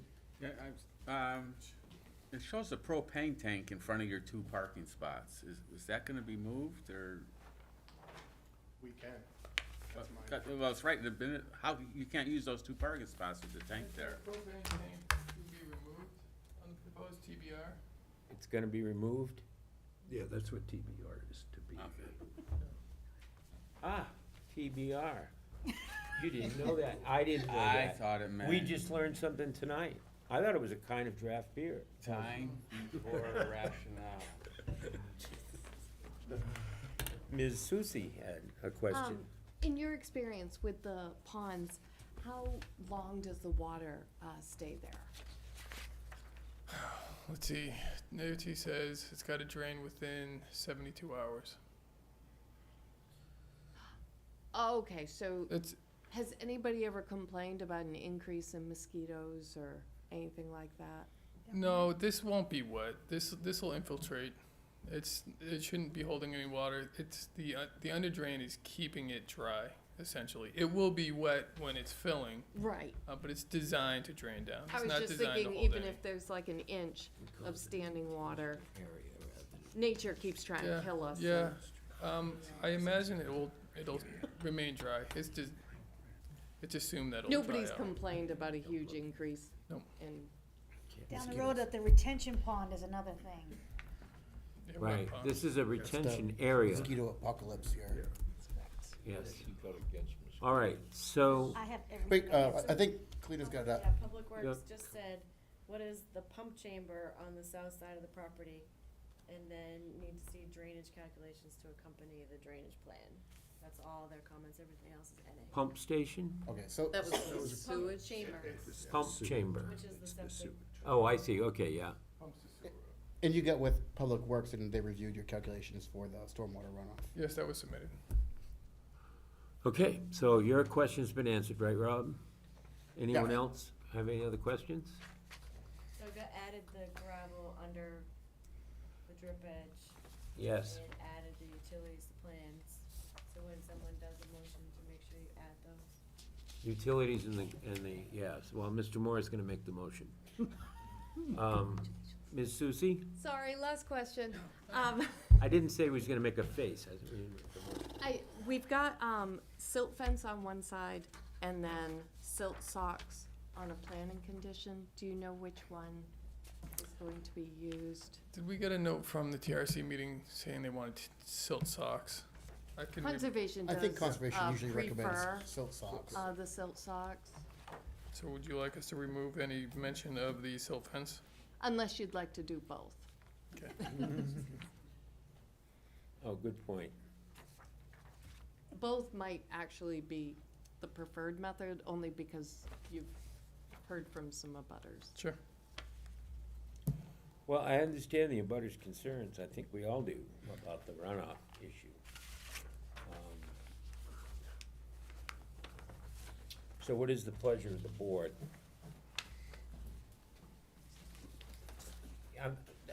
I'm not gonna put you on the spot, Rob, but I think.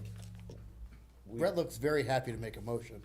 Oh, No, I'm eagerly awaiting your motion so that I can second it. Oh, I seem to have lost my voice. I'm gonna go to the restroom. Don't forget the gravel.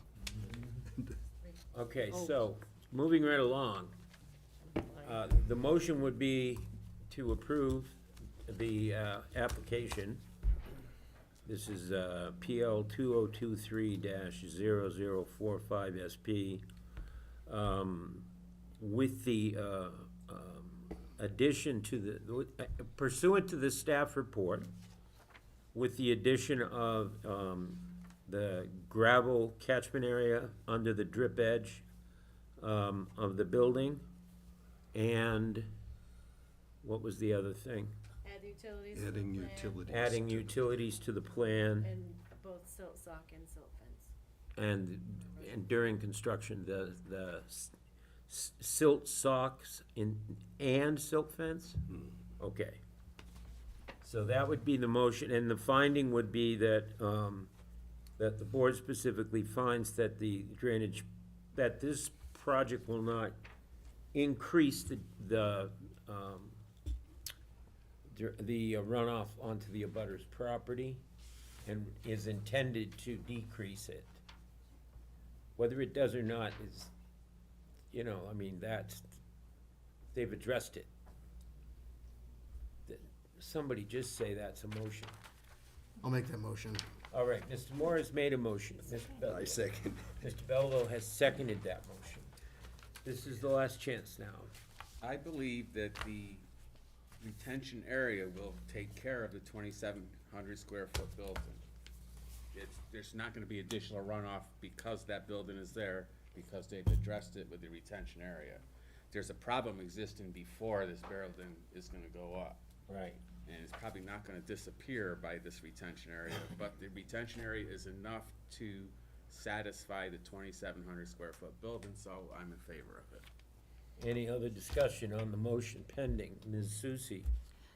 Should it be added in that businesses cannot be run out of it, or is that just because it's strictly against the ordinance? I think if we get into the uses, then we're talking a CUP, and we're not Okay. on a CUP here tonight. However, we could put on the site plan a note that what the owner intends to use these buildings for, which might become useful down the road. I mean, we have no control over the future use of the property unless we put a note on the plan. So it's a good point. Plan's not gonna be recorded either. The plan will not be recorded? No. Site plans are not recorded. Okay. So if somebody would like to amend that motion to add that as a condition of approval, I'm willing to accept that friendly amendment. Okay, so there's a friendly amendment. Is And the there a wording friendly is what? second? The Mr. wording Belleville? was what to amend by? We're waiting for clarification of this wording. I thought you did it best. I But second that- her motion. Businesses cannot be run out of a storage building.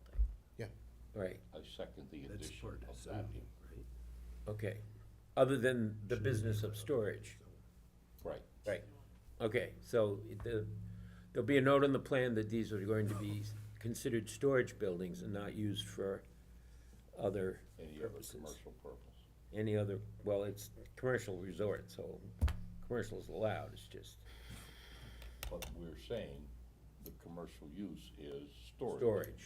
No Correct, other- that would be noted on the plan, is Clean that it. all right? Have we muddied that water so bad we need to validate that for you? Because I feel like I'm confused now. Read I it have a lot back, of read it cross-outs. back, read it back. Can you? Well, originally it was no other business run out of the stored building, and then you just said no commercial use. No, Well, So, I'm okay with that. No other business. we don't wanna tie the owner's hands too, hard, too tightly here. Or no personal business? Or, oh, not, No, that's, we're good. No retail. no monkey business. No retail. monkey. Yeah, that's a good one. Let's just say that Any proposed change of use needs to come back to the planning board for any Any- change of use or an administrative review. there we go. That covers it. The note on the plan is gonna say these buildings are intended for storage purposes. Any change of use will have to come back before the board. Does that work? Yep. Okay. So, I think we have a motion. I think we have a second. Is there any more discussion? I hope not. All right. All those in favor? Opposed? We have one in opposition. The application is granted. Thank you for your patience with us. Thank you, Mr. Heavy, for clarifying, and your letter is part of the record of this matter. Thank you. Okay. It's time to go to the bank, ladies and gentlemen. PL 2023-0046 SP, 0047 CUP, performance zoning. Have we seen a conceptual on this yet? We did, okay. That's right, I remember that Charlie insisted that they put the temperature sign back up. And the clock. The clock. I like the temperature sign more. It's a joint venture. It is? Time and temperature. I move the, Is it like really warm in here, or is it just me? Super warm. I will agree with that. Any of these windows operate? No, Well, they're the just, door is All also of shut. them, all of them operate. Can we when do you turn the AC on here in the city? Listen, turn on the fan?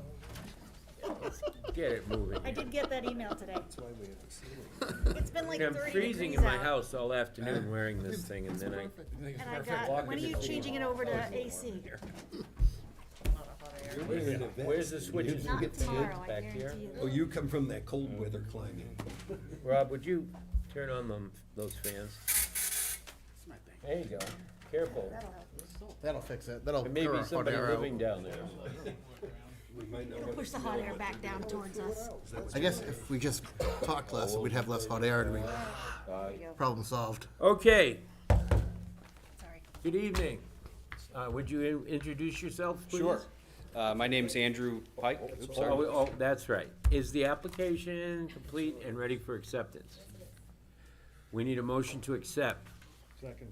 A motion by Mr. Morris, seconded by Mr. McNeil. Any discussion? Sensing none, all in favor? Opposed? Okay, Thank you. you're up. My name's Andrew Pike. I'm president of Opeachy Construction Corporation. With me this evening is David Sherborne. He's vice president and lead architect. We have Brian Jones here. He's our civil engineer from Allen and Major Associates. He looks civil. We have Jeff Dupree in the back left. He's project manager and project architect for Opeachy. And we have the president of the bank, Chris himself, decided to join us. We're here requesting a conditional use permit to allow us to construct a new bank headquarters and branch adjacent to the existing building. We've been in for conceptual, we've had TRC, and this is our formal meeting, so I think staff and the board is aware of the project. some highlights for you. We are increasing green space, and we are increasing parking because the building is getting slightly smaller by a few thousand square feet. The new building will be 38 feet tall. The existing building height is 39 feet, so it's 1 foot lower.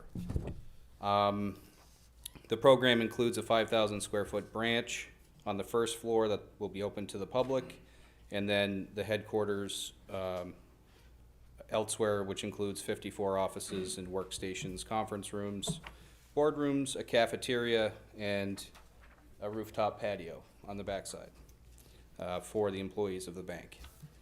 Only for the employees of the bank, Amy. But they'll have a room You with got the bags on. parking garage.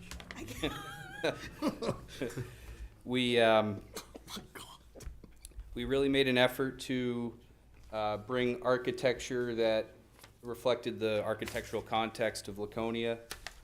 We have brick and granite as the primary materials throughout all four sides of the building. Yeah. We've also incorporated the drive-through for the bank as part of the building attached to the backside, so no longer will there be two separate structures as it is today. We have, the plan is to construct a new building adjacent to the existing building, move all the employees into the new building, and then demolish the existing building. So it'd be quite the logistical challenge, but we're up for it. We're a commercial construction company, and we design and build throughout New England. So we're very excited about the project, and we're here to answer any questions and hear any feedback you might have. Any questions? Mr. Mora? Are you gonna be doing any outdoor lighting, downcast LED lighting, like other businesses have done in Laconia? Yes, so we have parking lot lighting with poles, which are shown on the plans, as well as a perimeter light strip around the eave of the building that will be downlit at nighttime. Okay. Yep. Yes, Mr. McWilliams. So if I understand you correctly, the existing building will be maintained and in operation while this construction is going on? Correct. So my question is, where will you be staging construction materials? So our plan is to work with staff to come up with a construction management plan as a condition of approval. And it will determine where we can lay down at that time, but our plan at this point is to essentially fence off this area here and lay down in this area, construct the building, and then come back and construct the drive-through at the very end. So we'll use this space here, which will be fenced in and protected from the public for laydown area. So some parking would be lost during the construction process? Correct. The bank has agreed to relocate their employees to their satellite lot behind. New Salem Street, Yeah, correct. where the drive-through is. Yeah. Yeah. Oh, yeah, that's a good idea. Not putting in an underground tunnel or anything, so. No, sir. We are removing. 'Cause it rains title. out there. It does, yes. All right. Any questions for the applicant from members of the board? Charlie, ask him about the time and temperature. Don't, yeah. Again? He already did. You're gonna put the time and temperature sign up, Charlie wants. At this point, we are hoping, we are asking to not require that. You can do one of those rolling Only marquee bring it things up- like I on only Times bring it up- Square, I- right? I only, You could put the interest rates up. Yeah, right. I only have brought it up because since the current sign has been gone, I hear that from people all the time, Yeah. saying Better they watch. missed the sign. You still haven't gotten over the drainage I problems. get abuse from these people Sign all the from time, Charlie. I just let it roll off I hear like you. that. But I'm just saying that, They all have a phone. Or a watch? that's called distracted driving, if you're driving by and you're Oh looking at, my so we God. can play that game too, okay? So He's our the designated public question? advocate. Yes, move the question, I second it. the question? I second it. No? Wait, No? no, we have to have a public hearing, Oh, folks. sorry about that. Don't rush the chair. Please. Need bigger wheels on the chair. Now we're getting a little Okay, frustrated. it is 8:30. I'm gonna open the public hearing. Are there any abutters here that wish to be heard regarding this project? Are there any members of the public? I won't ask for shareholders. All right. Sensing none, we'll close the public hearing at 8:31. Staff report. This is a performance zoning project. We've had a conceptual presentation. Have they completed all the TRC stuff? Yes, and, the only thing for performance zoning is the setback of the awning. The awning? So that's your Yes. performance zoning approval of So in that. other words, the only deviation from the norm, Yes. and now, could you show us where the awning is on the plan? Yeah, so what we have on Pleasant Street, this awning here, this canopy at the pedestrian entrance off the street. So right now, we've got the 5-foot building setback. What we're suggesting is this would extend about 2.5 feet beyond that 5-foot setback. So it would be behind the building, the property line. And I know there was a comment in the staff comments talking about making sure from DPW that that canopy would be at least a foot back from the sidewalk, and we can confirm that that is the case. So that's the only relief that we're asking for here. Everything else is within that setback and conforming. What will be the height of the awning from sidewalk level? So from sidewalk level, it's approximately, looking for level, so we're probably at 14 feet to the underside of that Okay. canopy, so that's plenty of height for any. So I won't interfere with, and what about snow removal in the winter? Is there going to be a storage area on the site? Or are you gonna have a payloader come in, or? My name is Brian Jones with Allen and Major Associates. We did the civil engineering and the landscape architecture. The snow storage areas are shown on the layout materials plan. We're targeting these areas here for snow storage, and here for snow storage, and here for snow storage. And then, obviously, if there's a problem, the bank would have to take care of it. It's an existing site, so I'm sure they're well-versed with how they handle their snow removal. We are actually reducing the pavement by about 3,900 square feet. So we are increasing what they currently have today. What are you using for street trees? Oh, there is a variety.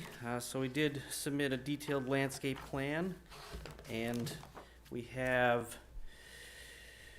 serviceberry, red maple, red sunset, red maple, heritage river birch, pink spires, crabapple, pin oak, and American century linden. And then there are some evergreens as well, a white fir, Alaskan cedar, and then some emerald green arborvitae. So, if you are familiar with the city, you know that we're notoriously bad news for street trees. And are any of those species particularly hardy in an urban environment?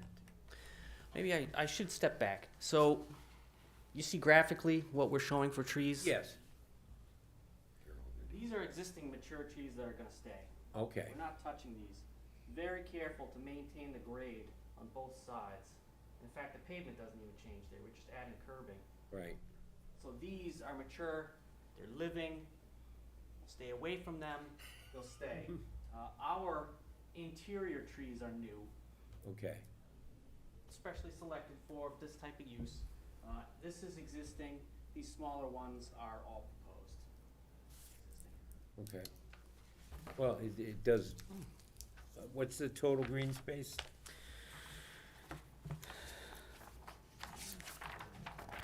If you look at the layout plan, which is 102, existing is 17%, and we are going to 22.6.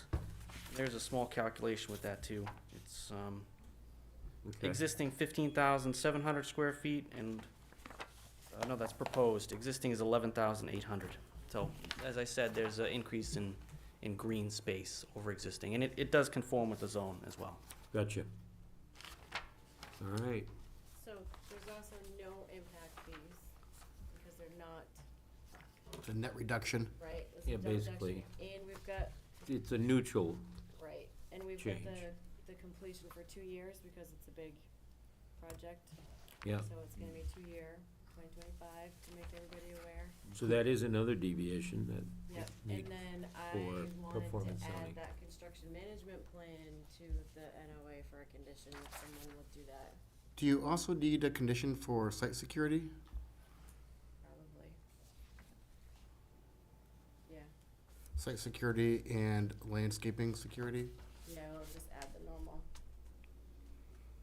I think there's a And state. the applicant's cool with all that, the site security, the landscaping security. Yeah, it looks like it wasn't Yeah, put on. that's just some of the boilerplate stuff that's usually on there.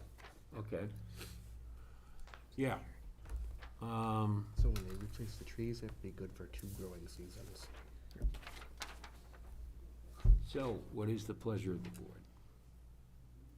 Built it, it's beautiful. I'll make a motion to approve it with the amended conditions as stated. The fact finding that it meets, it's in line with the character of the downtown environment. They're keeping the architecture friendly to the city. It's a, And we could take note of the fact that the applicant has been a long time Long-time, presence in the resident of the downtown downtown. area. I'm old enough to remember when that was City Hall. it's a little bit before my time, I think. Seconded. Bruce is Wants anxious to to go get home. out of here. All right, so we have a motion. Do we have a motion, Do we, Kalina? do we need anything else for fact finding for that, Kalina? That's I good. think that was a good job. That was awesome. It was a sentence, so it was good, I guess. All you need is a sentence. All right, we have a motion and a second. Any discussion on this motion? All right, all those in favor signify by raising your hand. Opposed? And you're not voting tonight, Scott, I'm sorry. That was unanimous. Go forth. Thank you. Thank you very much, appreciate it. Now, about my home equity loan.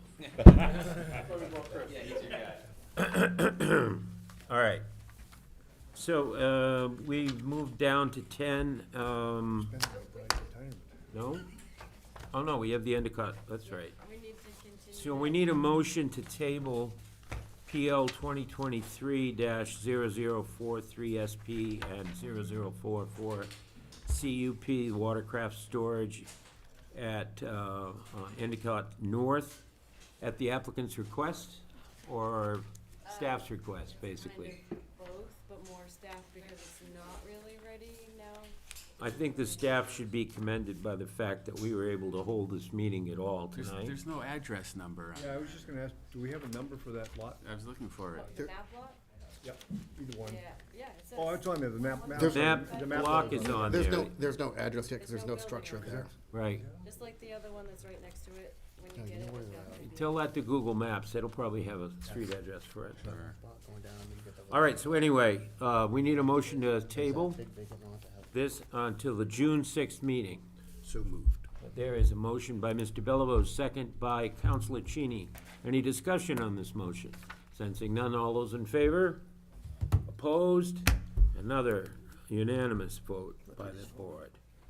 Okay, now we get to 10.1. And this is PL 2023, we keeping you up, Brett.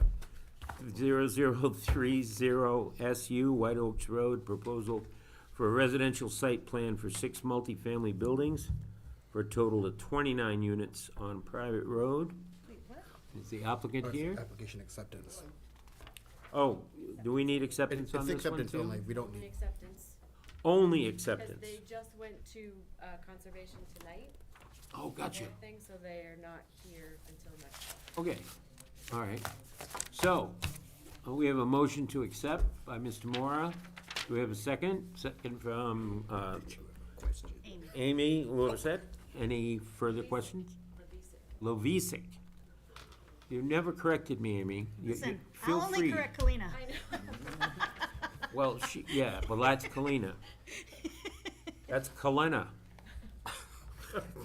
Graham. Oh, it was nice knowing you.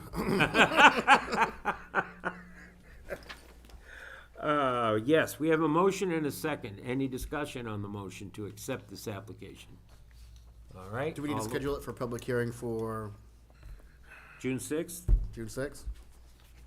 Is that part of the motion? Yes. All right, so, the motion, everyone understand the motion? Good. All those in favor? Opposed? Another unanimous vote. No, I was just slow.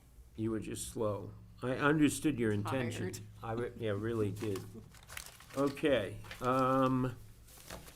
finally, we get to a waiver request, 686 Union Avenue. And this one was continued from April's meeting.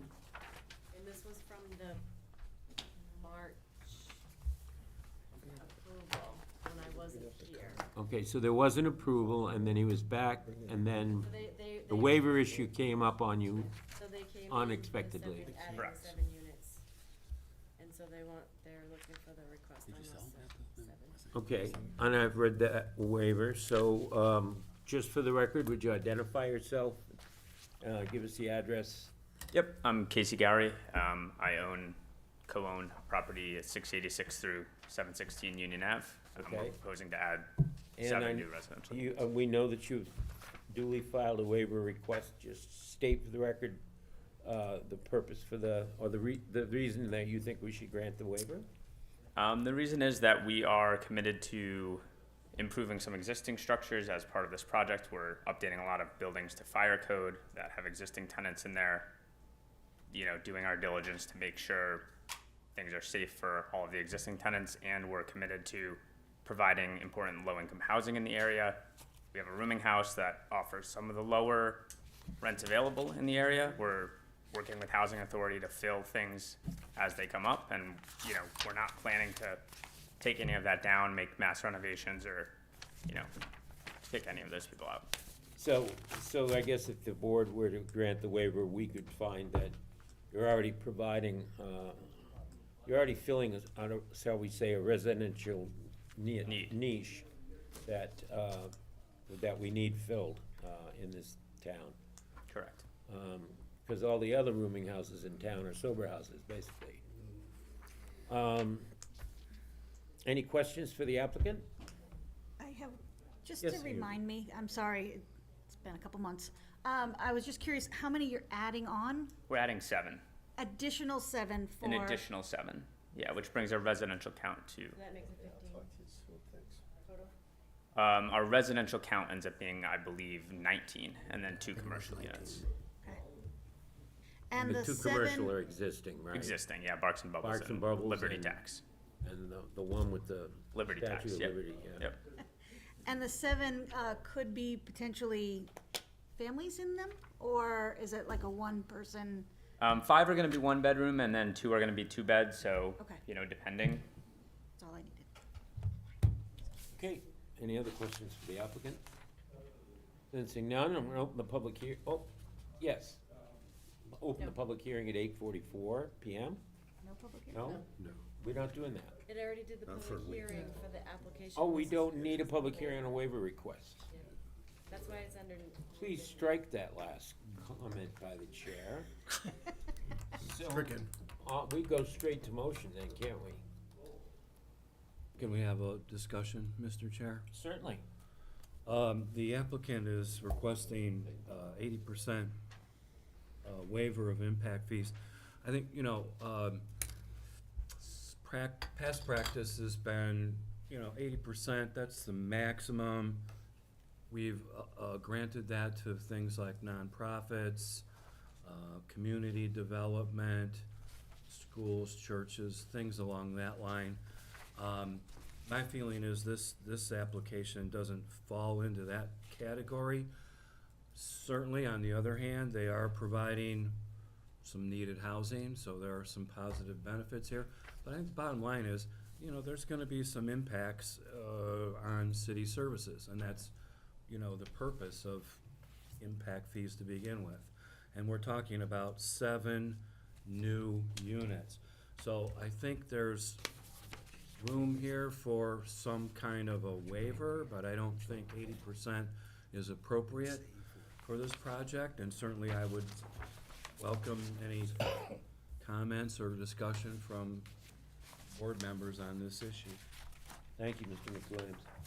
So you're asking for 80% reduction, so how much would you have to pay as an impact fee for this? So I believe the total impact fee was around $20,400, so the 80% would be a reduction of about Now, the 16,000. 7 units additional that you're adding, how many of them would be considered affordable housing? Of the 7 new ones, we are not slating any of them particularly for affordable housing. That doesn't mean there won't They'll be be affordable market- housing tenants. Market rate. They will be market rate the new units, but we have several existing units that are going to be affordable housing units. Gotcha. Kalina, sorry, or, excuse me. Go right ahead, Rob. So the total impact fee assessed was $24,369, and they're asking for 80%. So just so the board knows, that is $19,500 off. Off, okay. So 24 minus 19? $4,873. I already asked Brett to Oh, figure it out. okay, well, never mind. Roundabout. Thanks, Brett. Okay. That would be the Shouldn't have 20% said anything, I was that gonna be they so pay. impressed. I was like, oh, math. Okay, and any other questions? Yes. Comments? Yes, Michael. City council has brought up that we're giving waivers for impact fees without due merit. And, you know, if there's any time that there's impact fees, I think that a construction like this is why we have impact fees. Okay. Councilor Cheney? I would agree the council has expressed some concerns about that.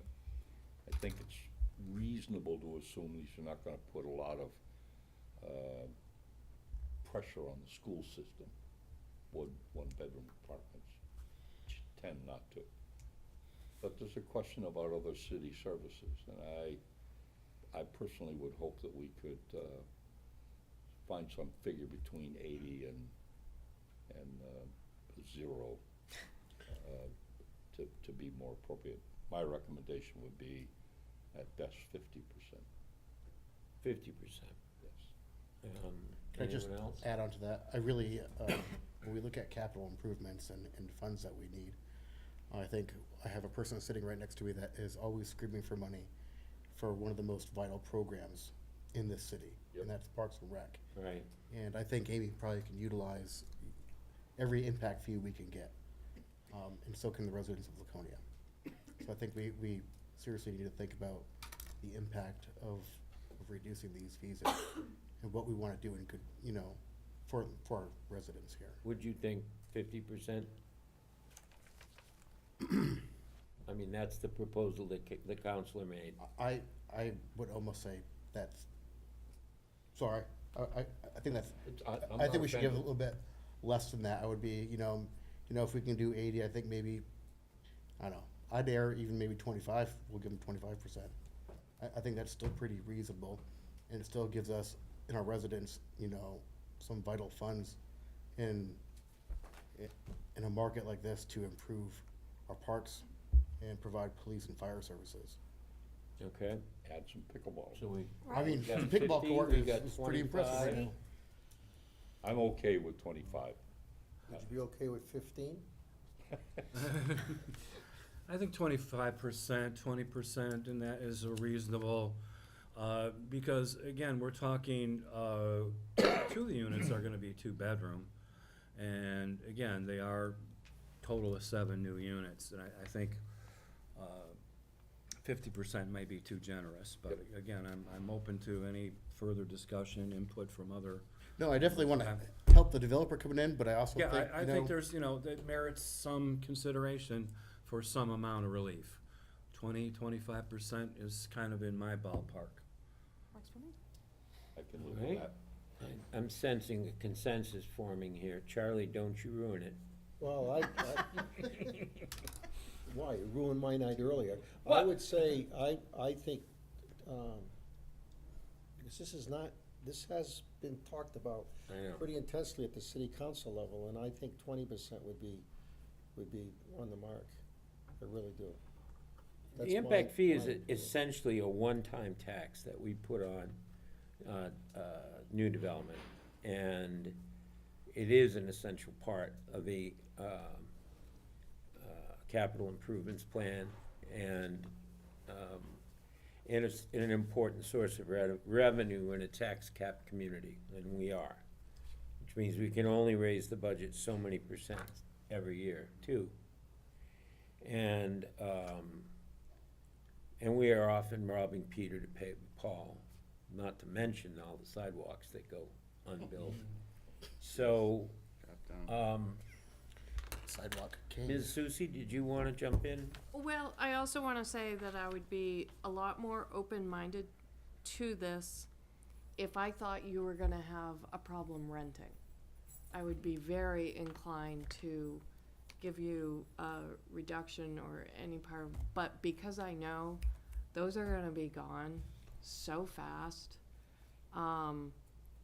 it really, the city just, it needs every dime because we can't keep up, and I just, Well, that's the only thing I'm worried about, but. So you wanna go lower than 20? Well, no, my first gut instinct said 20%, only because he made the effort and he is supplying some low income, but he also needs to make a living. So he's gonna do some market rate and he's making improvements, and for that I felt 20% would be fair. That's 2. Well, I'm inclined to go with 25 because I know what a pain in the neck it is to be a landlord. And, well, it's seriously, so you're gonna have a total number, how many rental units, including the rooming house? So we're gonna have 19 rental units, and then one of those units is 6 rooms. And so every time a tenant leaves, you basically have to paint, renovate, clean. You're gonna expend money in order to flip the apartment. You may go a month or more without any income. I mean, that's something that, But that is part of that business. It is. That's the nature of the beast. well, I understand that, but it's something we should take into consideration when we're calculating waivers on projects like this, is all I'm saying. Yes, it is a cost of doing business, but we have an opportunity to encourage people by judicious use of our waiver power to come before the board with creative ways to increase the housing stock. So somebody should make a motion, and then we can Can I make a maybe motion? have some more discussion. Please. I'll make a motion that we provide a 20% impact fee reduction. Mr. Moore has Second. 20%, seconded by Mr. Delvecchia.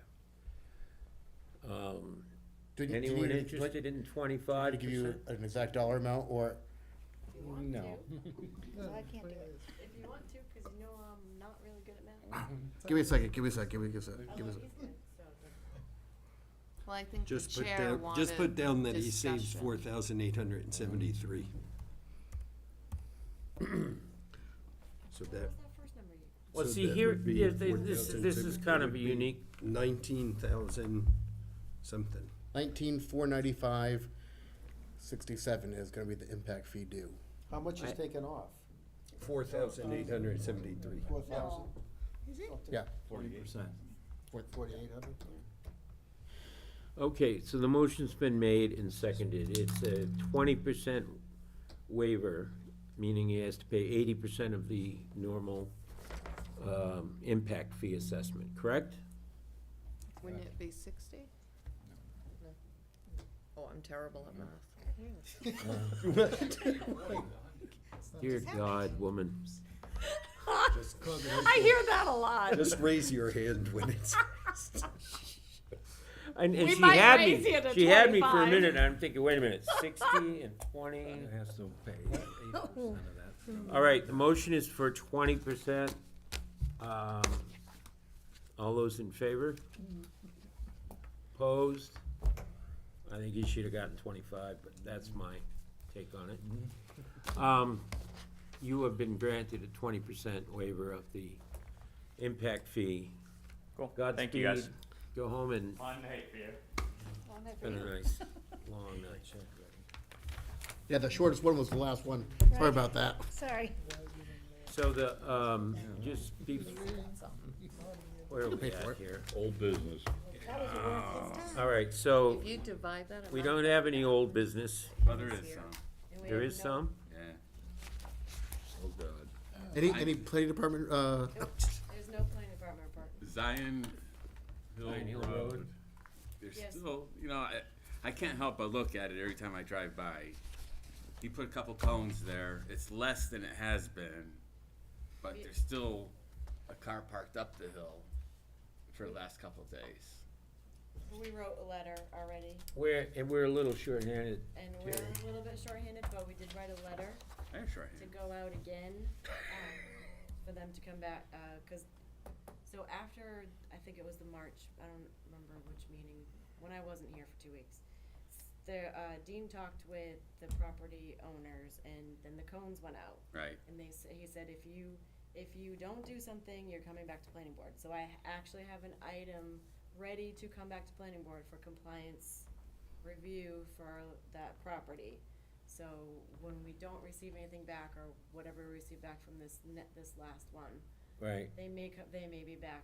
It's better, but it's not cured, put it that Right, way. so they may be back. So I'll say the same thing I said, I think 2 months ago, which is put it on the agenda as a compliance hearing. Right, and that's And what if they we did. get into compliance, then we'll cancel it. So they did, and then, but I still have it as it's not. I'm gonna throw out this idea. I have a friend that used to be on the Littleton Planning Board, and in Littleton, planning board members are given a badge. They actually have a badge. It's an ID, basically, a laminate. But no, they go out and they do their own inspections. And I don't see any particular reason why not. We don't have any authority. Well, no, yes, we do. All we Unless- do- I heard Joe wants to do it We don't anyways. have any authority to act independently, but as You're a gonna give me a board. badge, you better give me a You taser. get firearms too? Taser.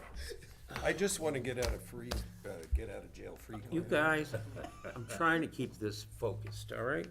I want to thank our, Mr. Delavecchia, who is our secretary, and he kept minutes of the non-public meeting this evening. And I'm going to pass those down to the staff for inclusion in the official minutes. It is my understanding that we don't have any liaison reports this month. Correct. Is that correct? So therefore, is there any other business? But I'd very quickly. Yes, of course. Because I'd like to get out of here too. I would like to ask if the planning department could, on a monthly basis, provide this board, and in fact, the city council, with a list of approved projects or whatever. There are a lot of things that come to the planning department that meet all the requirements and don't need to come here. Oh. Like, give me an example. He wants like administrative reviews that are coming through, I Yeah. think. Yeah.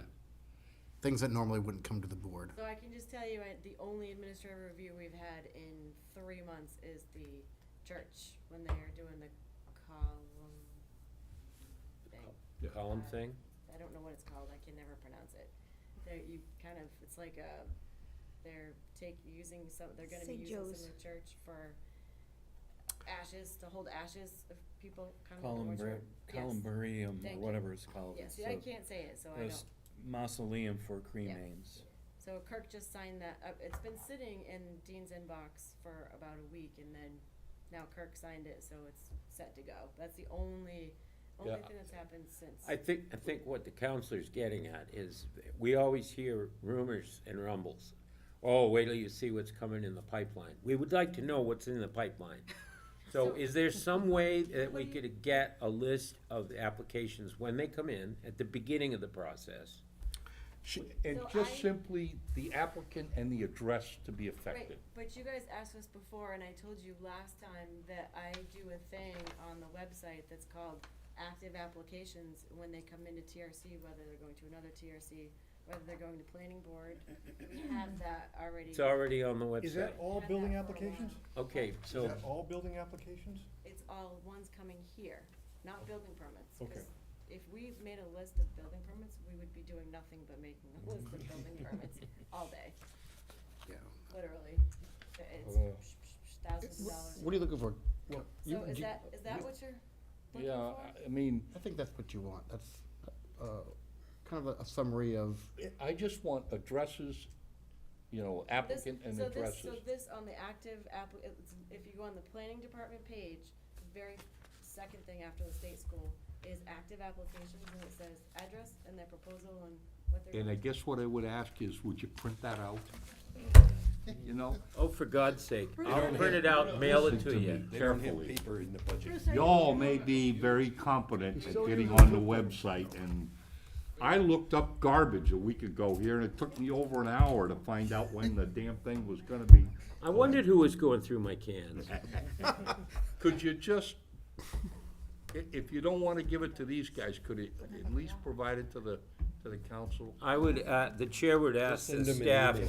They to can print it out provide themselves. that information on a monthly basis in writing to those members of the board that requested But it it. can start like after it's just three of us. in the office, Yeah, right? yeah, yeah, Okay. yeah, Bruce, yeah. it's really easy. We can automate tell me that the first of every month, it automatically sends them an Bruce, email with Bruce, the link. take me out to breakfast once a week, The first of and every I'll month, bring you just the list. link To the website.